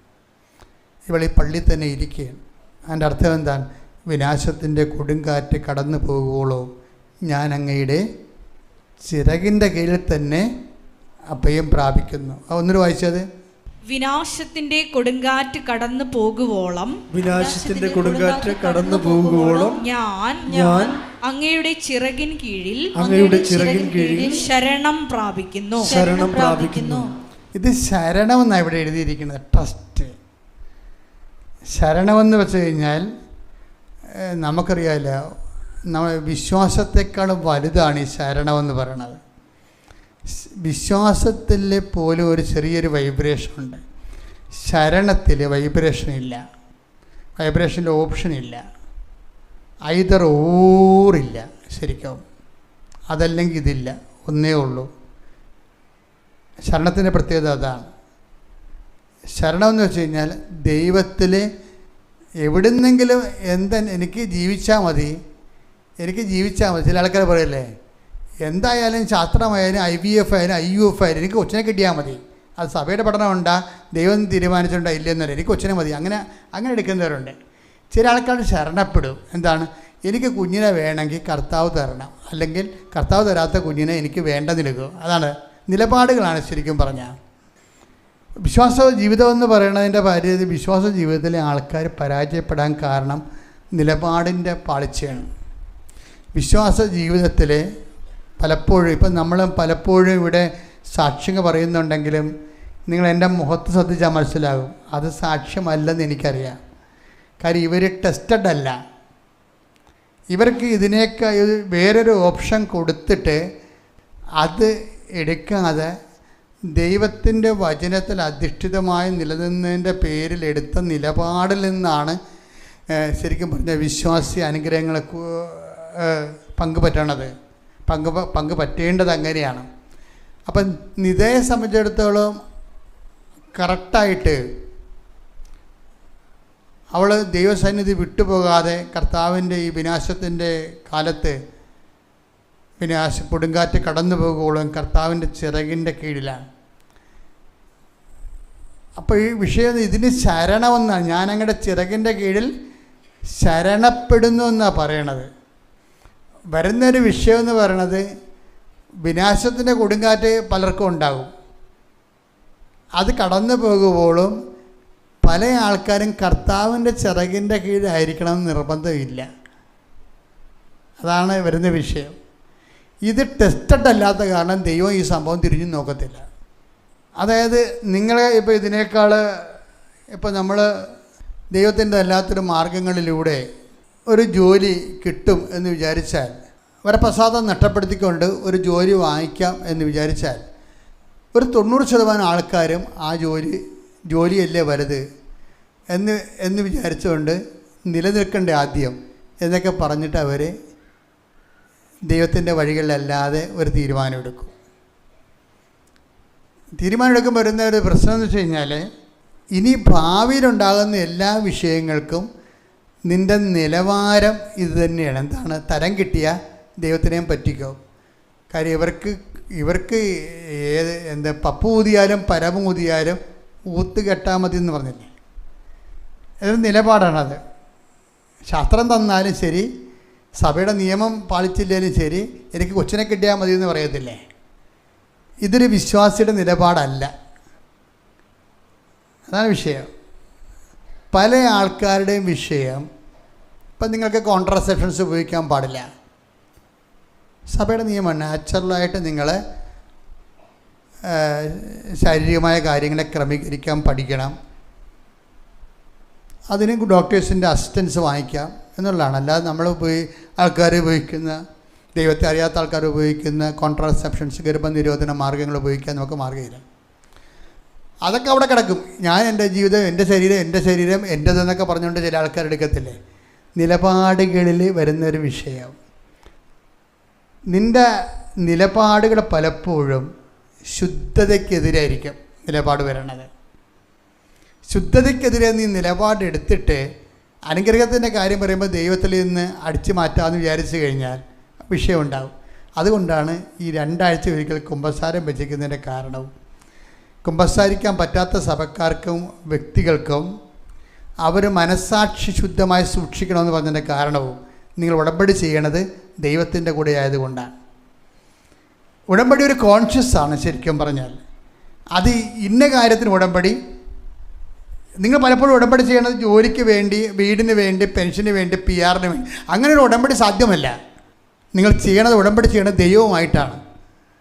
നിങ്ങളുടെ ജോലിയുമായിട്ടോ നിയോഗമായിട്ടോ ഒന്നുമല്ല. ചില ആൾക്കാരങ്ങനെ തെറ്റിദ്ധരിച്ചിട്ടുണ്ട്. നമുക്ക് ഉടമ്പടി ഒരു വസ്തുവായിട്ടോ ഒരു ആനുകൂല്യമായിട്ടോ ഒരു അനുഗ്രഹമായിട്ടോ we can make a covenant. നമുക്കങ്ങനെ കവനൻറ്റ് ചെയ്യാൻ പറ്റത്തില്ല. നമ്മൾ കവനൻറ്റ് ചെയ്യണത് ദൈവത്തോടാണ്. അപ്പം നമ്മുടെ മുമ്പിലുള്ള ഓപ്ഷൻ എന്താ? പ്രാർത്ഥിക്കുക, കർത്താവായ ദൈവമേ, സത്യസന്ധമായി സുവിശേഷ വിഹിതമായി നിന്നോടുള്ള ഉടമ്പടിയിലെ വിശ്വസ്തയോടെ ജീവിക്കുവാൻ എന്നെ അനുഗ്രഹിക്കണമേ. ശ്രുതികട ഹല്ലേലൂയ, ഹല്ലേലൂയ, ഹല്ലേലൂയ, ഹല്ലേലൂയ.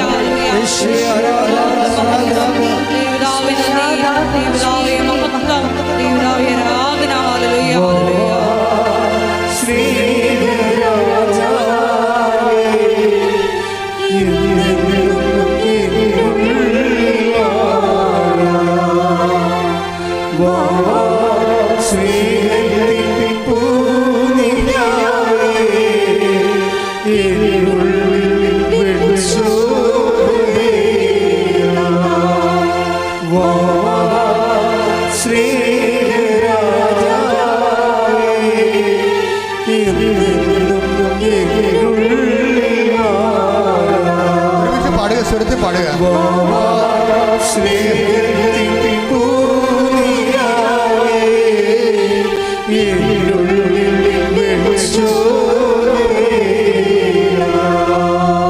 പരിശുദ്ധ പരമദിവ്യകാരുണ്യത്തിന്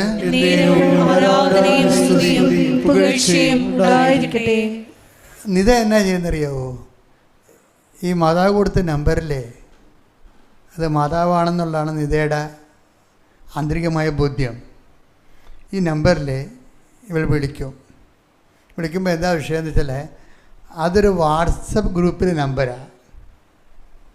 മലയാളി വാട്സപ്പ് ഗ്രൂപ്പിലെ നമ്പരാണ്. ഈ നമ്പറിൽ ഈ വാട്സപ്പ് ഗ്രൂപ്പിൽ 50 പേരുണ്ട്. ആരും റെസ്പോണ്ട് ചെയ്യത്തില്ല. 4 പേര് റെസ്പോണ്ട് ചെയ്യും. എന്താ എഴുതിയിരിക്കണമെന്ന് വെച്ച് കഴിഞ്ഞാൽ, ഞാൻ നാളെ രാജ്യം വിട്ട് പോവുകയാണ്. നിത എഴുതിയിരിക്കണ ഇതാണ്, വാട്സപ്പിൽ മെസ്സേജ് ഇതാണ്. ഞാൻ രാജ്യം വിട്ട് പോവുകയാണ്. ഞാൻ 6 മാസം ഇവിടെ വന്നിട്ട് എനിക്ക് ജോലിയൊന്നും ആയില്ല. നിങ്ങൾക്കറിയാവുന്ന ഹോസ്പിറ്റലിൽ ജോലി എവിടെയെങ്കിലും ഉണ്ടെങ്കിൽ എന്നെ ഒന്ന് അറിയിക്കണമെന്നുള്ളതാണ് മെസ്സേജ്. അതിൻ്റെ അകത്ത് 46 പേരും റെസ്പോണ്ട് ചെയ്തില്ല. 3 പേര് റെസ്പോണ്ട് ചെയ്ത്, 4 പേര് റെസ്പോണ്ട് ചെയ്ത്. അതിൽ 3 പേര് എൻജിനീയേഴ്സാണ്. അവർ പറഞ്ഞു സോറി, ഞങ്ങൾ എൻജിനീയേഴ്സാണ്, ഞങ്ങൾ മെഡിക്കൽ ഫീൽഡിലല്ലെന്ന് പറയും. അപ്പോഴും ഇനി 49 കഴിഞ്ഞിട്ട് ഒരാൾ റെസ്പോണ്ട് ചെയ്യും. അയാൾ റെസ്പോണ്ട് ചെയ്തിട്ടും പറയും വെയിറ്റ് ചെയ്യുക, എൻ്റെ വൈഫിൻ്റെ ഹോസ്പിറ്റലിൽ ഒരു ജോലിക്ക് സാധ്യതയുണ്ട്. അപ്പോൾ ഹോസ്പിറ്റലിന് നമ്പർ കൊടുക്കും. അത് വിതിൻ നോ ടൈം ആ ഹോസ്പിറ്റലിൽ അവൾ അപ്പോയിൻ്റ് ആകും ഉടനെ. ഇത്രയും സ്പീഡാണ്. ഈ ആരിപ്പഴം പറഞ്ഞ് വീട്ടിൽ ഇരുന്നെങ്കിൽ തിരിച്ച് വെറും കൈയോടെ പോരേണ്ടി വന്നേനെ. ഈ ആരിപ്പഴമൊക്കെ ഇട്ടിരിക്കണതിൻ്റെ കാര്യം നീ റിസ്ക് എടുത്തിട്ട് ഇതിനെ കവർ ചെയ്യാൻ വേണ്ടിയാണ്. നമ്മൾ അനുഗ്രഹിക്കുന്നതിന് മുമ്പ്, നമുക്ക് ഒരു പ്രസാദത്തിന് മുമ്പ് നമുക്കൊരു പ്രലോഭനം ഉണ്ടാവും, പോണ വേണ്ടേ എന്നുള്ളത്. ഇതിൽ ജയിക്കണത് പരിശുദ്ധാത്മാവിൻ്റെ ഒരു നിങ്ങളിലുള്ള പ്രവർത്തനം പോലെ ഇരിക്കും. അത് എപ്പോഴും നമ്മൾ ശ്രദ്ധിക്കണം. നമ്മൾ അനുഗ്രഹിക്കുന്നതിന് മുമ്പ്, എല്ലാ അനുഗ്രഹത്തിനും മുമ്പും ഇതുപോലെ ഒരു ടെൻഷനോ. ഇപ്പം എനിക്ക് ഈ കളികൾ അറിയാവുന്നത് കൊണ്ട് ഞാൻ സഹിച്ച് പിടിച്ച് നിൽക്കും. എനിക്കിതുപോലെ ആവശ്യമില്ലാത്ത രോഗവും ഛർദിയും പനിയും ബോധക്കേടും ഒക്കെ വരും. ചില സമയത്ത് ഇവരെ എന്നെ എടുത്തോണ്ട് പോകണം കാണാം ഇവിടുന്ന്. പിന്നെ 2 ദിവസം കഴിഞ്ഞ് ഞാൻ വരും, അല്ല 3-ാം ദിവസം വരും. അപ്പോഴൊക്കെ ആ സമയത്തൊക്കെ ഒരു ബോധം ഉണ്ടാകത്തില്ല. പനി കയറി തലക്കടിക്കും. കാര്യം ജനങ്ങളുമായിട്ടല്ലേ ഇടപെടണത്. അപ്പോഴൊരു 100 പേരെ കഴിഞ്ഞാൽ ആടയ്ക്കുന്ന ഒരാളെ അടുക്കുന്നെങ്കിലും വല്ല H1N1 പിടിക്കും, ഒരു സംശയമില്ല. എനിക്കറിയാം, അത് വരുമ്പോൾ നമുക്കറിയാം. പക്ഷേ നമ്മുടെ ജോലി അതല്ലേ, നമ്മുടെ ജോലി അതാണല്ലോ. ആൾക്കാരെ കാണാതിരിക്കുക. ഇന്നലെ തന്നെ ഒരു 27 രോഗികളെ കണ്ട്, ഏറ്റവും ഗുരുതരമായ രോഗികളെ. അപ്പോൾ സ്വാഭാവികമായിട്ടും ഇങ്ങനെ ഒരു സിറ്റുവേഷൻസ് ക്രിയേറ്റ് ചെയ്താൽ നമുക്കിപ്പോഴറിയാം, ഇത് കഴിയുമ്പോൾ, ഈ വിനാശത്തിൻ്റെ കൊടുങ്കാറ്റ് കടന്നു പോയി കഴിഞ്ഞാൽ കർത്താവ് നമ്മളെ അനുഗ്രഹിക്കുമെന്നറിയാം. ഈ എല്ലാ അനുഗ്രഹത്തിൻ്റെ മുമ്പും ഇതുപോലെ ഒരു ക്ലേശകാലം ഉണ്ടാവും.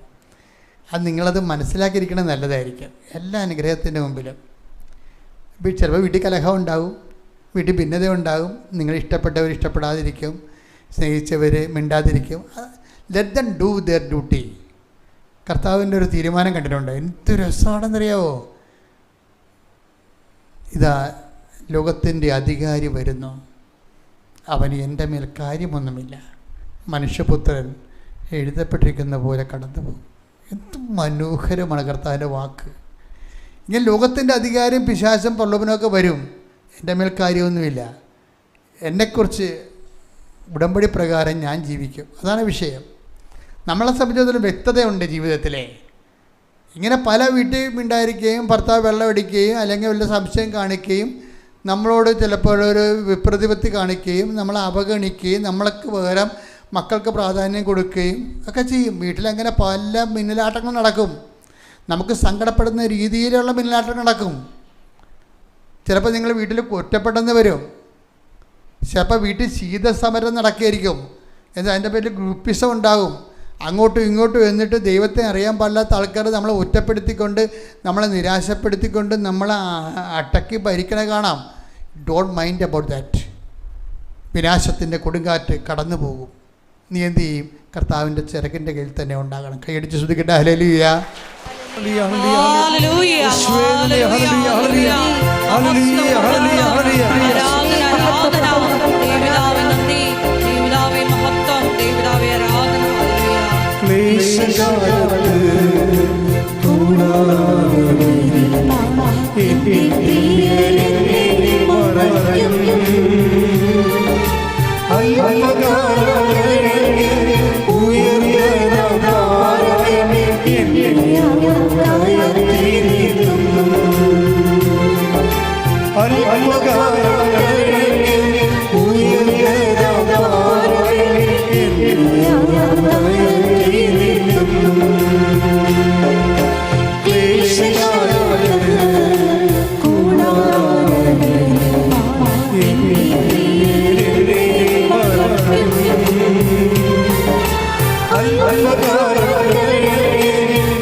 പരിശുദ്ധ പരമദിവ്യകാരുണ്യത്തിന് നേരവും ആരാധനയും സ്തുതിയും പുകഴ്ചയും ഉണ്ടായിരിക്കട്ടെ. പരിശുദ്ധ പരമദിവ്യകാരുണ്യത്തിന് നേരവും ആരാധനയും സ്തുതിയും പുകഴ്ചയും ഉണ്ടായിരിക്കട്ടെ. എൻ്റെ പ്രിയപ്പെട്ടവരെ,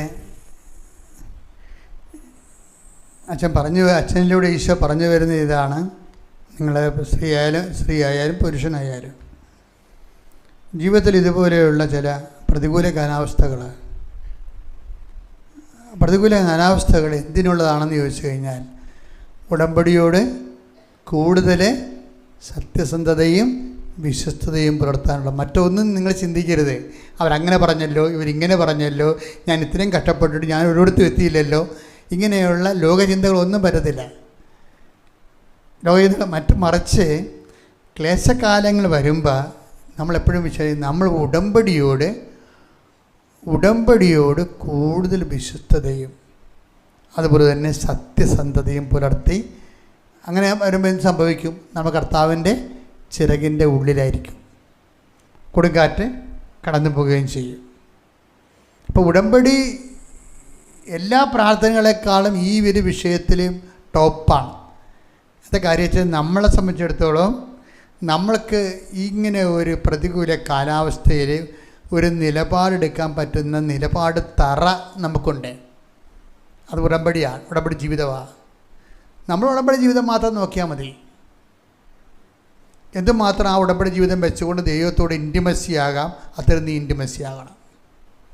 ആ ഉടമ്പടി ജീവിതം വെച്ചുകൊണ്ട് എന്തുമാത്രം ഉടമ്പടി ജീവിതം അർഹിക്കുന്ന ഒരു ആത്മബന്ധം ദൈവവുമായിട്ട് കാണിക്കാൻ പറ്റും, നീ അത്ര കാണിച്ചു പോകണം. നമ്മൾ ആരെയും വെറുക്കുകയോ നമ്മളെ ഉപദ്രവിച്ചവരെ തിരിച്ചുപദ്രവിക്കാൻ പോവുകയോ നമ്മളെ വിഷമിപ്പിച്ചവരെ തിരിച്ച് അവരുടെ നാശം നമ്മൾ കണ്ടിട്ട് സന്തോഷിക്കാൻ പോവുകയോ ഇങ്ങനെ പൈശാചികമായ ഒരു സാധനവും നമുക്കുണ്ടാകാൻ പാടില്ല, ഉണ്ടാവരുത്.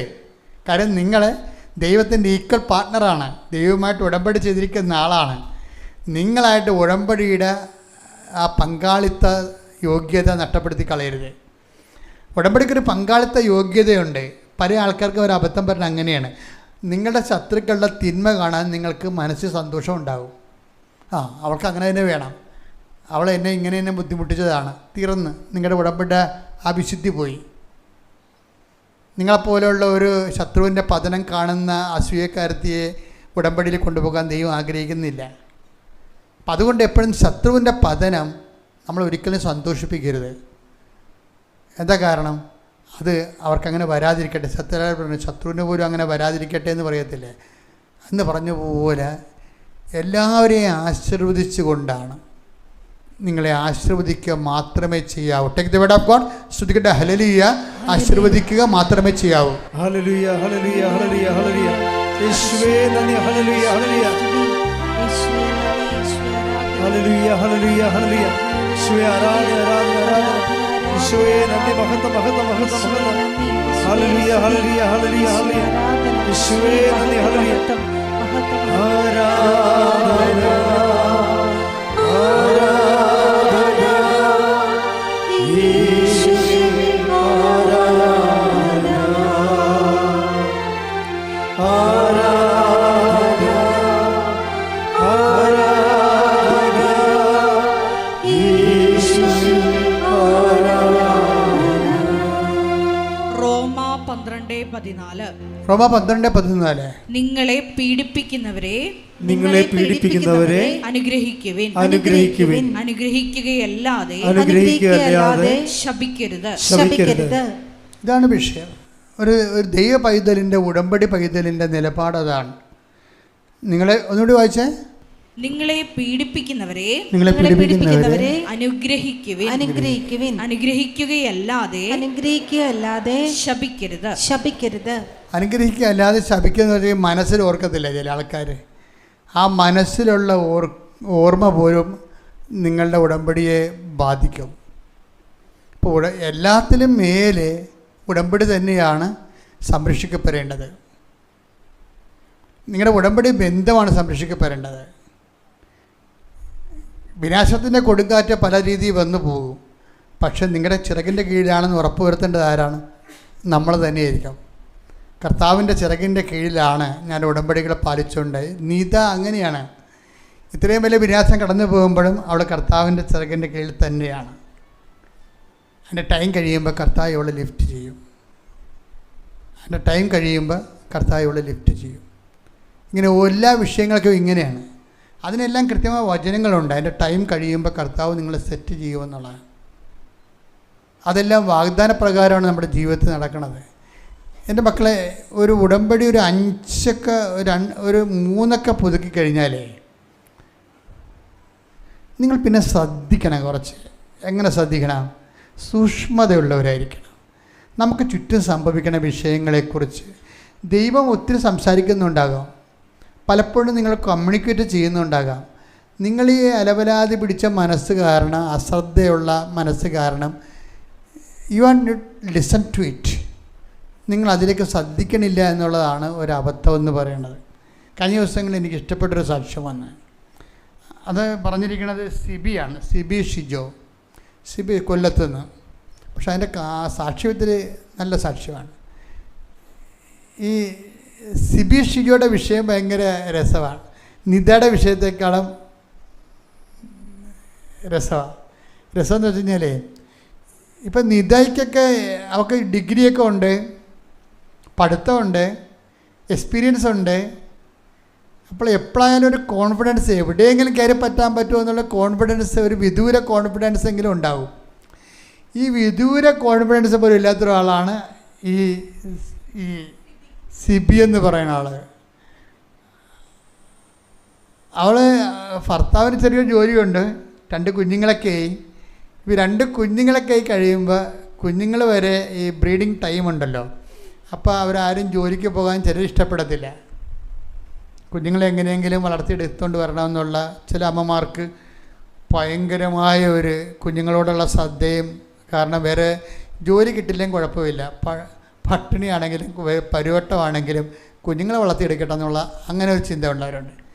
ചില ആൾക്കാർ പ്രസവിച്ചിടണമെന്നിട്ട് ആർക്കിടെങ്കിലും കൈ കൊടുത്തും പോവും, അവർ ജോലിക്ക് പോകും. അങ്ങനെ ഓരോ ടൈപ്പ് മനുഷ്യരാ. അപ്പോൾ ഇത് രണ്ടും ശരിയാണെന്ന് വെച്ചാൽ രണ്ടും ശരിയാണ്. അപ്പോൾ ഇവളുടെ അങ്ങനെ ഈ ടൈപ്പല്ല.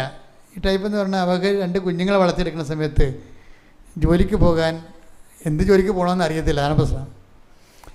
2 കുഞ്ഞുങ്ങളൊക്കെ ഒരു 4 വയസ്സിനും 2 വയസ്സൊക്കെ ആയി കഴിഞ്ഞപ്പോൾ ചിലവായി, വീട്ടിലെ ചിലവ് കൂടി കഴിഞ്ഞപ്പോൾ ഭർത്താവിൻ്റെ വരുമാനത്തിൽ ഒതുങ്ങണില്ല.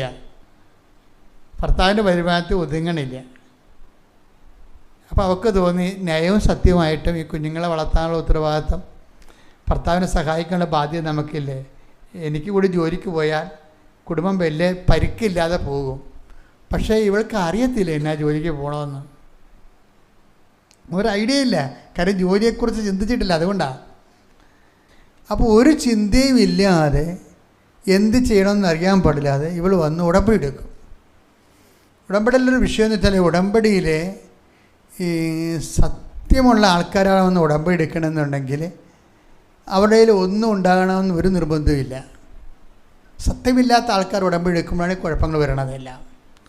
സത്യമുള്ള ആൾക്കാരാണ് വന്ന് ഉടമ്പടി എടുക്കണമെങ്കിൽ, കാര്യം ഉടമ്പടിയെ മാനിച്ചും ഉടമ്പടി ജീവിതത്തെ ആസ്വദിച്ചും, ഉടമ്പടി ജീവിതത്തെ ചില ആൾക്കാർ ഭാരമായിട്ടല്ലേ കാണുന്നത്. അയ്യോ ഇനി 5:30 എഴുന്നേക്കണമല്ല, പത്രം കൊടുക്കാൻ പോകണം. ഇപ്പോൾ ഇന്നലെ ഒരു മോളോട് എന്ന് പറയുന്നുണ്ടായിരുന്നു. അത് പറഞ്ഞു, അയ്യോ അമ്മ 4 ഉടമ്പടി എടുത്തതാണ്, ഞാൻ ഉടമ്പടി എടുത്തില്ല. കാര്യം എന്തറിയാമോ, ഞാനോടത്ത് ഈ പത്രം എന്തിനാ കൊണ്ടു നടന്ന് കൊടുക്കണം, ആൾക്കാരെ കളിയാക്കത്തില്ലേ, അതുകൊണ്ട് ഞാൻ ഉടമ്പടി എടുത്തില്ല. അപ്പോൾ ചില ആൾക്കാർ ഉടമ്പടിക്ക് പിന്നെ അത് തന്നെയല്ലേ എനിക്കിങ്ങനെ 5:30 എഴുന്നേക്കാൻ പറ്റത്തില്ല, അപ്പോൾ അതുകൊണ്ട് ഞാൻ ഉടമ്പടി എടുത്തില്ല. അപ്പോൾ ചില ആൾക്കാർക്ക് ഉടമ്പടി ഭാരമായിട്ടും ചില ആൾക്കാർ വന്ന് കൃപാസനത്തിൻ്റെ പണി തരും. അതാണ് കുഴപ്പം. അവർക്ക് ഭാരമാണ്, അവർ ദൈവത്തെ പരീക്ഷിക്കാൻ പറ്റുന്നതാണ്. പരീക്ഷിച്ച് വരുമ്പോൾ എന്താ പ്രശ്നം എന്ന് വെച്ച് കഴിഞ്ഞാൽ, നിങ്ങൾ വരുമ്പോൾ തന്നെ മറ്റുള്ളവർ നിങ്ങൾ കാരണം സത്യസന്ധമായിട്ട് ചെയ്യുന്നവർക്ക് പോലും ഉതപ്പായിട്ട് വരും. ഇപ്പോഴവൾ ഗതികെട്ട് വന്ന് ഉടമ്പടി എടുത്തിട്ട് കാര്യം അമ്മയുടെ ഉടമ്പടി നിൽക്കണില്ല. ഇവളുടെ പല കാര്യങ്ങളും പരാജയപ്പെടുന്നു. ഇത്രയും നാൾ അവൾ ജീവിച്ചത് അമ്മയുടെ കെയർ ഓഫിലാണ്. അമ്മ അവൾക്ക് വേണ്ടി പ്രാർത്ഥിക്കുമല്ലോ. അപ്പോൾ അമ്മ പ്രാർത്ഥിച്ച എല്ലാ സാധനവും നടക്കാനുണ്ട് കാര്യങ്ങൾ. അതുകൊണ്ട് ഇവളുടെ അമ്മയുടെ ചിറകിൻ്റെ കീഴിൽ നിൽക്കുകയാണ് ശരിക്കും. അതുകൊണ്ട് അവൾക്ക് സ്വന്തമായിട്ട് ഉടമ്പടി എടുക്കാൻ താല്പര്യമില്ല. കാര്യം അമ്മയുടെ നിന്ന് ഉടമ്പടി എടുത്തിട്ട് അവളുടെ കാര്യം നടക്കാനുണ്ട്. പക്ഷെ കുറച്ച് കഴിഞ്ഞപ്പോൾ ഒരു 10-22 വയസ്സായപ്പോൾ എല്ലാം ഈ മദറിൽ നിന്നുള്ള വരുമാനമെല്ലാം സ്റ്റോപ്പാക്കി ദൈവം.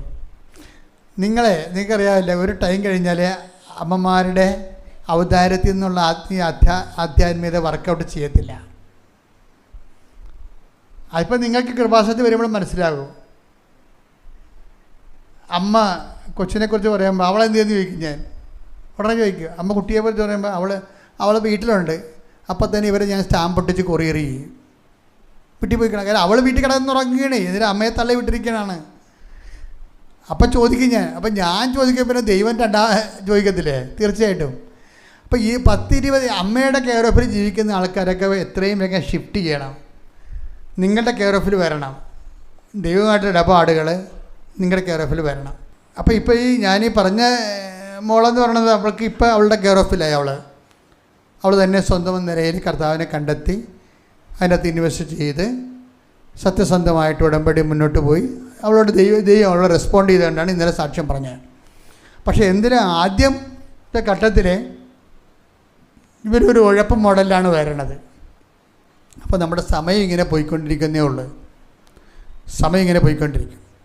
ഇനി നമ്മൾ കുറച്ച് വളരെ വെടിപ്പായി ദൈവതിരുസന്നിധിയിൽ കൃത്യമായി നിൽക്കുകയാണ്.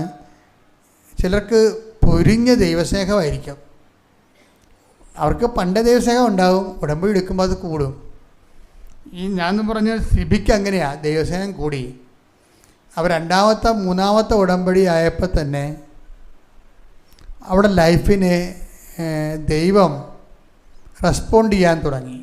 ഇവൾക്കൊരു ഐഡിയ ഇല്ല. എന്നാ ജോലിക്ക് പോകും, ആര് ജോലി തരും, എവിടെ ജോലി ചെയ്യുമെന്നൊക്കെ ഒന്നൊരു ഐഡിയ ഇല്ല. പക്ഷേ ഉടമ്പടി 3 പുതുക്കി കഴിഞ്ഞപ്പോൾ തന്നെ അവൾക്ക് ഏതെങ്കിലും വിദേശത്ത് പോകാമെന്നുള്ള ഒരു ഐഡിയ കിട്ടി. അപ്പോൾ അവൾ വിചാരിച്ചത് ഇസ്രയേലിൽ പോകാനാണ്. ഇസ്രയേലിൽ പോകാൻ മനസ്സിൽ വിചാരിച്ചതാണ്. അപ്പോൾ അങ്ങനെ മനസ്സിൽ വിചാരിച്ച് ഇസ്രയേൽ തീരുമാനിച്ച ദിവസം ഇവൾ ഉടമ്പടിയിലായത് കാരണം വേറൊരു ആൻറ്റി വന്ന് ഇവളെ കണ്ട്. നമ്മൾ ഉടമ്പടിയിലാകുമ്പോൾ ഗുണവതാണ്, നമ്മളൊരു സംഭവം തെറ്റായി തീരുമാനിച്ചാൽ അതുവഴി നമുക്ക് നാശമാണ് വരാൻ പോകണമെന്നുണ്ടെങ്കിൽ, അല്ലെങ്കിൽ അതിനേക്കാൾ മെച്ചമായ പ്രൊവിഷൻ ഉണ്ടെങ്കിൽ അമ്മ ഉടനെ ആളെ വിട്ടിട്ട് തിരുത്തും. ഇവളെ ഇസ്രയേലിൽ പോകാൻ തീരുമാനിച്ച ദിവസം ഒരു ആൻറ്റി വന്ന് ഇവളെ കാണും. കണ്ടച്ചും പറഞ്ഞു, നീ ഇസ്രയേലിൽ പോകാൻ തീരുമാനിച്ചോ? അപ്പോൾ നിൻ്റെ ഭർത്താവിനെ കൊണ്ടുപോകണില്ലേ? അവിടെ കൊണ്ടുപോകാൻ പറ്റത്തില്ലെന്ന് പറഞ്ഞു. ഇസ്രയേലിൽ ഭർത്താവിനെ കൊണ്ടുപോകാൻ പറ്റത്തില്ല. അപ്പോൾ ഞാൻ എവിടെ പോകും? പിന്നെ നിനക്ക് ഇറ്റലി നല്ലതാണെന്ന് പറഞ്ഞു. അപ്പോൾ ഇറ്റലി നല്ലതാണെന്ന് പറഞ്ഞെങ്കിൽ അതിൻ്റെയൊക്കെ വിസ പ്രോസസ്സിങ്ങും ഒക്കെ കുറച്ച് പാടാണ്. എന്നാലും ഇനി ഇവൾ ഇറ്റലിയിലേക്ക് മൂവ് ചെയ്ത് പക്ഷേ എൻ്റെ വിഷയം എന്ന് വെച്ച് കഴിഞ്ഞാൽ ഇവൾ ഏറ്റവും കൂടുതൽ പേടിച്ചിരുന്നത് വിസ ഇൻ്റർവ്യൂ ആണ്. വിസ ഇൻ്റർവ്യൂവിന് പോയിട്ടില്ലല്ലോ, ആദ്യം പോവുകയാണ്. അപ്പോൾ എന്ത് ചെയ്യണം, എന്താ പറയണം, അവരെന്ത് ചോദിക്കും, അവരോട് എന്ത് മറുപടി പറയണമെന്നതിനെക്കുറിച്ച് ഇങ്ങനെ പലതും കാണാപ്പാടൊക്കെ പഠിച്ചു വെച്ചിട്ടുണ്ടെങ്കിലും അവിടെ ചെന്നിട്ട് ഭയങ്കര വിറച്ചല്ലിയാണ് ചെല്ലണത്. വിറച്ചല് ഇറ്റലി VFSൽ ഇവർ ചെല്ലുമ്പോൾ ഇവരെ കാണുമ്പോൾ തന്നെ ഇൻ്റർവ്യൂ ഇരിക്കുന്ന ലേഡി പറയും ഗുഡ് മോർണിംഗ് മാഡം എന്ന് പറയും. അതുകൊണ്ട് തന്നെ ഇവിടെ ഐസി പോയി. കാര്യം ഒരു 10-30 കൊല്ലമായിട്ട് ഇവളെ പരിചയമുള്ള പോലെയാണ് ആ വിസ ഇൻ്റർവ്യൂ ഇരിക്കുന്ന ആൾ സംസാരിക്കുന്നത്. എന്നിട്ട് 1-2 വളരെ ഹൃദ്യമായിട്ട് ചിരിച്ചുകൊണ്ട് 1-2 വർത്തമാനമൊക്കെ പറഞ്ഞ് ഇറ്റ്സ് ഓക്കെ ഓവറെന്ന് പറഞ്ഞു, നിങ്ങൾക്ക് വിസ ആയെന്ന് പറഞ്ഞു. ഇത്രയും സിമ്പിളാണ്. അമ്മ ഒരു വിഷയം ഏറ്റെടുത്താൽ എല്ലാ ഡിപ്പാർട്ട്മെൻറ്റിലും അമ്മ ആളെ വെക്കും. അതാണ് ഉടമ്പടി എന്ന് പറയുന്നത്. അമ്മ ഒരു വിഷയം ഏറ്റെടുത്താൽ നിങ്ങൾക്ക് ഇത് ഒറ്റപ്പെട്ട സംഭവമാണ്. നിങ്ങൾ ചില ആൾക്കാർ ഇന്ന് പുതിയതായിട്ട് വന്ന ആൾക്കാരായിരിക്കും. ഇത് സ്ഥിരം പരിപാടിയാണ് കൃപാസനത്തിലെ. അമ്മ ഒരു വിഷയം ഏറ്റെടുത്താൽ, നിങ്ങൾ ഉടമ്പടി ഏറ്റവുമെന്ന് തോന്നിയാൽ, അതാണ് വിഷയം. അമ്മ ഏറ്റെടുക്കണമെങ്കിൽ എന്ത് ചെയ്യണം? നിങ്ങൾ ഉടമ്പടി ഏറ്റെടുത്തെന്ന് അമ്മയ്ക്ക് തോന്നിയാൽ പിന്നെ നീ പോകുന്ന സ്ഥലങ്ങളിലെല്ലാം അമ്മയുടെ ആളായിരിക്കും വെക്കാൻ പോണത്. ഞാൻ ഇന്ന് ഓർക്കുന്നുണ്ട്, അമേരിക്ക ഇൻ്റർവ്യൂവിന് പോയ സമയത്ത്, അമേരിക്ക ഇൻ്റർവ്യൂവിന് പോയാൽ നമുക്ക് ഇരിക്കാൻ പോലും കസേര തരത്തില്ല അവർ. എന്നിട്ട് ഇവർ റോഡേ നിർത്തിയിരിക്കുകയാണ് ആൾക്കാർ. ഞാനുൾപ്പെടെ റോഡേ നിൽക്കുകയാണ് ഈ ഫയലൊക്കെ പിടിച്ചോണ്ട്. ഒരു മനുഷ്യനെ അവരതിൻ്റെ അടുത്ത് കയറ്റത്തില്ല. ചെക്ക് ചെയ്ത് ആണ് അവർ ചെയ്യണത്. അവസാനം ഇത്രയും ചെക്കെല്ലാം കഴിഞ്ഞതിന് ശേഷം ഞാൻ നോക്കുമ്പോൾ ഒരു അപ്പച്ചനും അമ്മച്ചും കൂടി നിലയും പിടിച്ചുകൊണ്ട് ഇറങ്ങിപ്പോണം. അത് എൻ്റെ മനസ്സിനെ വല്ലാതെ ബാധിച്ച്. കൽക്കട്ടയിലായിരുന്നു ഇൻ്റർവ്യൂ. അമേരിക്കൻ ധ്യാനത്തിന് ഉള്ള വിസയ്ക്ക് പോയതാണ്. അപ്പം ഞാൻ ഒരപ്പച്ചനും അമ്മച്ചും മക്കൾ അവിടെയാണ്, അവിടെ കൂടെ പോയി താമസിക്കാൻ വേണ്ടിയാണ് ഇൻ്റർവ്യൂവിന് വന്നത്. പക്ഷെ റിജക്റ്റായിപ്പോയി. ഇനി ഒരു കാലത്തും അവർക്ക് പോകാൻ പറ്റത്തില്ല. അത്രയും സ്ട്രിക്റ്റാണ് അവർ. അവർ നോക്കണേ ഈ വയസ്സാം കാലത്ത് ഇവർ അവിടെ കൊണ്ടുപോയിട്ട് അമേരിക്ക ചെലവിന് കൊടുക്കണമെന്നാണ് ചോദിക്കണവർ. അതാണ് വിഷയം. അല്ലെങ്കിൽ ഇവർ വല്ലതും മരിക്കണമെങ്കിൽ കെട്ടിപ്പോക്കുക ഇങ്ങോട്ട് തന്നെ പറഞ്ഞു വരണ്ടേ. ഇങ്ങനെ കുറേ വിഷയങ്ങളുള്ള കാരണം ഇങ്ങനെ റിസ്ക് ഒന്നും അവരെടുക്കത്തില്ല. നമ്മളെ കുഞ്ഞ് ഒരു ദിവസം നമ്മൾക്ക് അപ്പന് എൻ്റെ കുഞ്ഞാണ് എൻ്റെ മകനാണെന്നൊക്കെ പറഞ്ഞ് അതൊക്കെ പറയാവുന്നേ ഉള്ളൂ.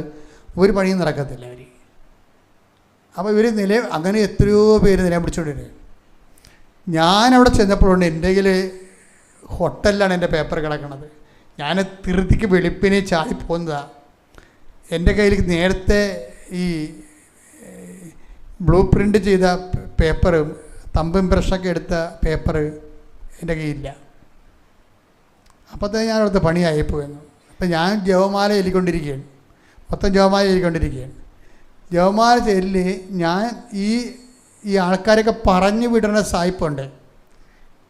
ഞാൻ ചെല്ലുമ്പോൾ അയാൾ 5-ാം നമ്പറിൽ ഇരിക്കുകയായിരുന്നു. 5-ാം നമ്പറിലായിരുന്നു കൗണ്ടർ. അവിടെ നിന്നാണ് ഈ ആൾക്കാരെല്ലാം ക്യാൻസൽ ചെയ്യേണ്ടത്. അപ്പോൾ ഞാനവിടുത്തെ എന്നെയും ക്യാൻസൽ ചെയ്യും. ഞാൻ ചെല്ലുകയും അമ്മ അയാൾ അവിടെ നിന്ന് ക്യാൻസലാക്കി. അതാണ് എൻ്റെ വിറ്റെന്ന് പറയണത്. അയാളെ ക്യാൻസലാക്കിയിട്ട് ഒരു നീഗ്രോ ലേഡി വന്ന് കയറിയിരുന്നു. എൻ്റെ കാര്യങ്ങളെല്ലാം നോക്കി. എവിടെ താമസിക്കുന്നത്, അവിടെ പോയി എവിടെയാണ് താമസിക്കുന്നത്, ഒറ്റ ചോദ്യം. ഓക്കെ, 2 ആഴ്ച കഴിയട്ടെ, വിസ ഓക്കെ ആണെന്ന് പറയും. ഇത്രയും സ്പീഡാണ് സംഭവം. നമ്മൾ ഇതെല്ലാം അമ്മ ഈ വിഷയത്തിൽ ഇടപെട്ടാൽ ഡിപ്പാർട്ട്മെൻറ്റുകളെല്ലാം ഷിഫ്റ്റിംഗ് ഉണ്ടാവും, ചേഞ്ചിങ് ഉണ്ടാവും. ആർക്കും നമുക്കെതിരെ നിൽക്കാൻ പറ്റത്തില്ല. നിങ്ങൾ അതുപോലെ തന്നെയുള്ള കാർക്കശ്യം അമ്മ മാതാവ് നമ്മളോട് കാണിക്കണ അതേ കാർക്കശ്യം നിങ്ങൾ ദൈവത്തോട് കാണിക്കണം. അത്രേ ഉള്ളൂ പ്രശ്നം അതിൻ്റെ അകത്ത്. നമ്മളോട് ഇങ്ങനെയാണ് അമ്മ ചെയ്യണത്. നമ്മളെ സ്വന്തം അമ്മ ഈശോനെപ്പോലെ നമ്മളെ ജനിപ്പിച്ചതും പറഞ്ഞ് നടക്കുന്ന ആളാണ്. അതുകൊണ്ട് തന്നെ നമ്മുടെ കാര്യത്തിൽ ഒരു കോംപ്രമൈസും അമ്മ ചെയ്യത്തില്ല. പക്ഷെ നമ്മൾ ഈ ഉടമ്പടി വഴി അമ്മയ്ക്കൊരു ബോധ്യം കൊടുക്കണം. എന്താണ്? നമ്മൾ സത്യസന്ധമായിട്ടാണ് ഉടമ്പടിയിൽ ദൈവത്തോട് ഇടപെടണമെന്ന് തോന്നിക്കഴിഞ്ഞാൽ ബാക്കി കാര്യങ്ങളെല്ലാം അമ്മ സെറ്റ് ചെയ്തോളൂ. നമ്മൾ സെറ്റ് ചെയ്യേണ്ട ഒരാവശ്യമില്ല. ഇവളുടെ ഇൻ്റർവ്യൂ കഴിഞ്ഞു, ഈ സിബിയുടെ ഇൻ്റർവ്യൂ കഴിഞ്ഞു. 1 മാസമായിട്ടും പക്ഷേ റിസൾട്ടൊന്നുമില്ല. കൊല്ലത്ത് നിന്ന് കൃപാസനത്തിലോട്ട് വരികയാണ്. 5ാമത്തെ ഉടമ്പടി പുതുക്കാൻ വേണ്ടി വരികയാണ്. കായംകുളത്ത് എത്തിയപ്പോൾ 2 ജപമാല തീർന്ന്. ജപമാല ചൊല്ലിക്കൊണ്ട് പോരുകയാണ് ബസ്സിൽ. കായംകുളത്ത് എത്തിയപ്പോൾ 2 ജപമാല തീർന്നപ്പോൾ അവൾ അമ്മയോട് ചോദിച്ചു, അമ്മേ 1 മാസമായിട്ട് ഒരു ഐഡിയയും ഇല്ല, ഒരു റെസ്പോൺസും ഇല്ല, ഒരു റിപ്ലൈയും ഇല്ല, എന്ന് പോകാൻ പറ്റും അമ്മേ എന്ന് ചോദിച്ചു. അപ്പോൾ ഇവളിങ്ങനെ പുറത്തിട്ട് നോക്കിയപ്പോൾ മേഘങ്ങളിൽ കുറേ എഴുത്തുകൾ. അപ്പോൾ ഉടനെ അടുത്തിരിപ്പുണ്ടായിരുന്നു. ചേച്ചി ആകാശത്ത് എന്തോ കാണുന്നുണ്ട്, ചേച്ചി എല്ലാം കാണുന്നുണ്ടോ?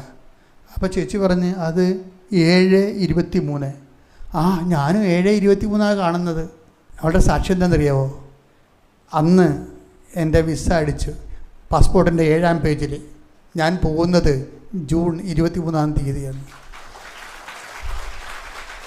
ഇത്രയും സ്പീഡാണ്. ഇതാണ് ഉടമ്പടി എന്ന് പറയണത്. ഇതാണ് ഉടമ്പടി. അതായത് ഈ നമ്മൾ ലോകം ഉണ്ടായിട്ട് ഇത്രയും വൃത്തിയായിട്ട് മനുഷ്യൻ്റെ ജീവിത പ്രശ്നങ്ങളോട് അക്ഷരം കൊണ്ടും വാക്കുകൊണ്ടും ശബ്ദം കൊണ്ടും ദൈവം ഇങ്ങനെ കമ്മ്യൂണിക്കേറ്റ് ചെയ്തൊരു ചരിത്രമില്ല. അത്രയും സുന്ദരമാണ് സംഭവം. ഞാൻ അച്ഛൻ നിങ്ങളോട് പറയുമ്പോഴത് എൻ്റെ മക്കളെ കുറച്ചുകൂടി ഒരു സത്യസന്ധതയും വിശ്വസ്തതയും കാണിച്ച് ഉടമ്പടി ഒരു വലിയ വിഷയം. നിങ്ങളുടെ ജോലിയേക്കാളും ഉടമ്പടി നിയോഗത്തെക്കാളും ഉടമ്പടിയാണ്. എന്തിനാണ് ഇപ്പോൾ ഇന്നലെ ഒരു മോളിവിടെ പറയായിരുന്നു, ഞാൻ എൻ്റെ ജീവിതകാലം ഇനി ഉടമ്പടിക്ക് വേണ്ടിയാണ് ജീവിക്കണമെന്ന്. ഇന്നലത്തെ സാക്ഷ്യം അതായിരുന്നു. അവസാനത്തെ, ഞാൻ എൻ്റെ ജീവിതകാലം ഇനി ഉടമ്പടിക്ക് വേണ്ടിയാണ് ജീവിക്കുന്നത്. എന്തിനാണ് ജീവിക്കണത്? ദൈവവുമായിട്ട് ഉടമ്പടി ചെയ്ത് ജീവിക്കാനാണ്. എഴുന്നേൽക്കുക. പരിശുദ്ധ പരമാ ദിവ്യ കാരുണ്യത്തിന് നേരവും ആരാധനയും സ്തുതിയും പുകഴ്ചയും ഉണ്ടായിരിക്കട്ടെ. പരിശുദ്ധ പരമാ ദിവ്യ കാരുണ്യത്തിന് നേരവും ആരാധനയും സ്തുതിയും പുകഴ്ചയും ഉണ്ടായിരിക്കട്ടെ.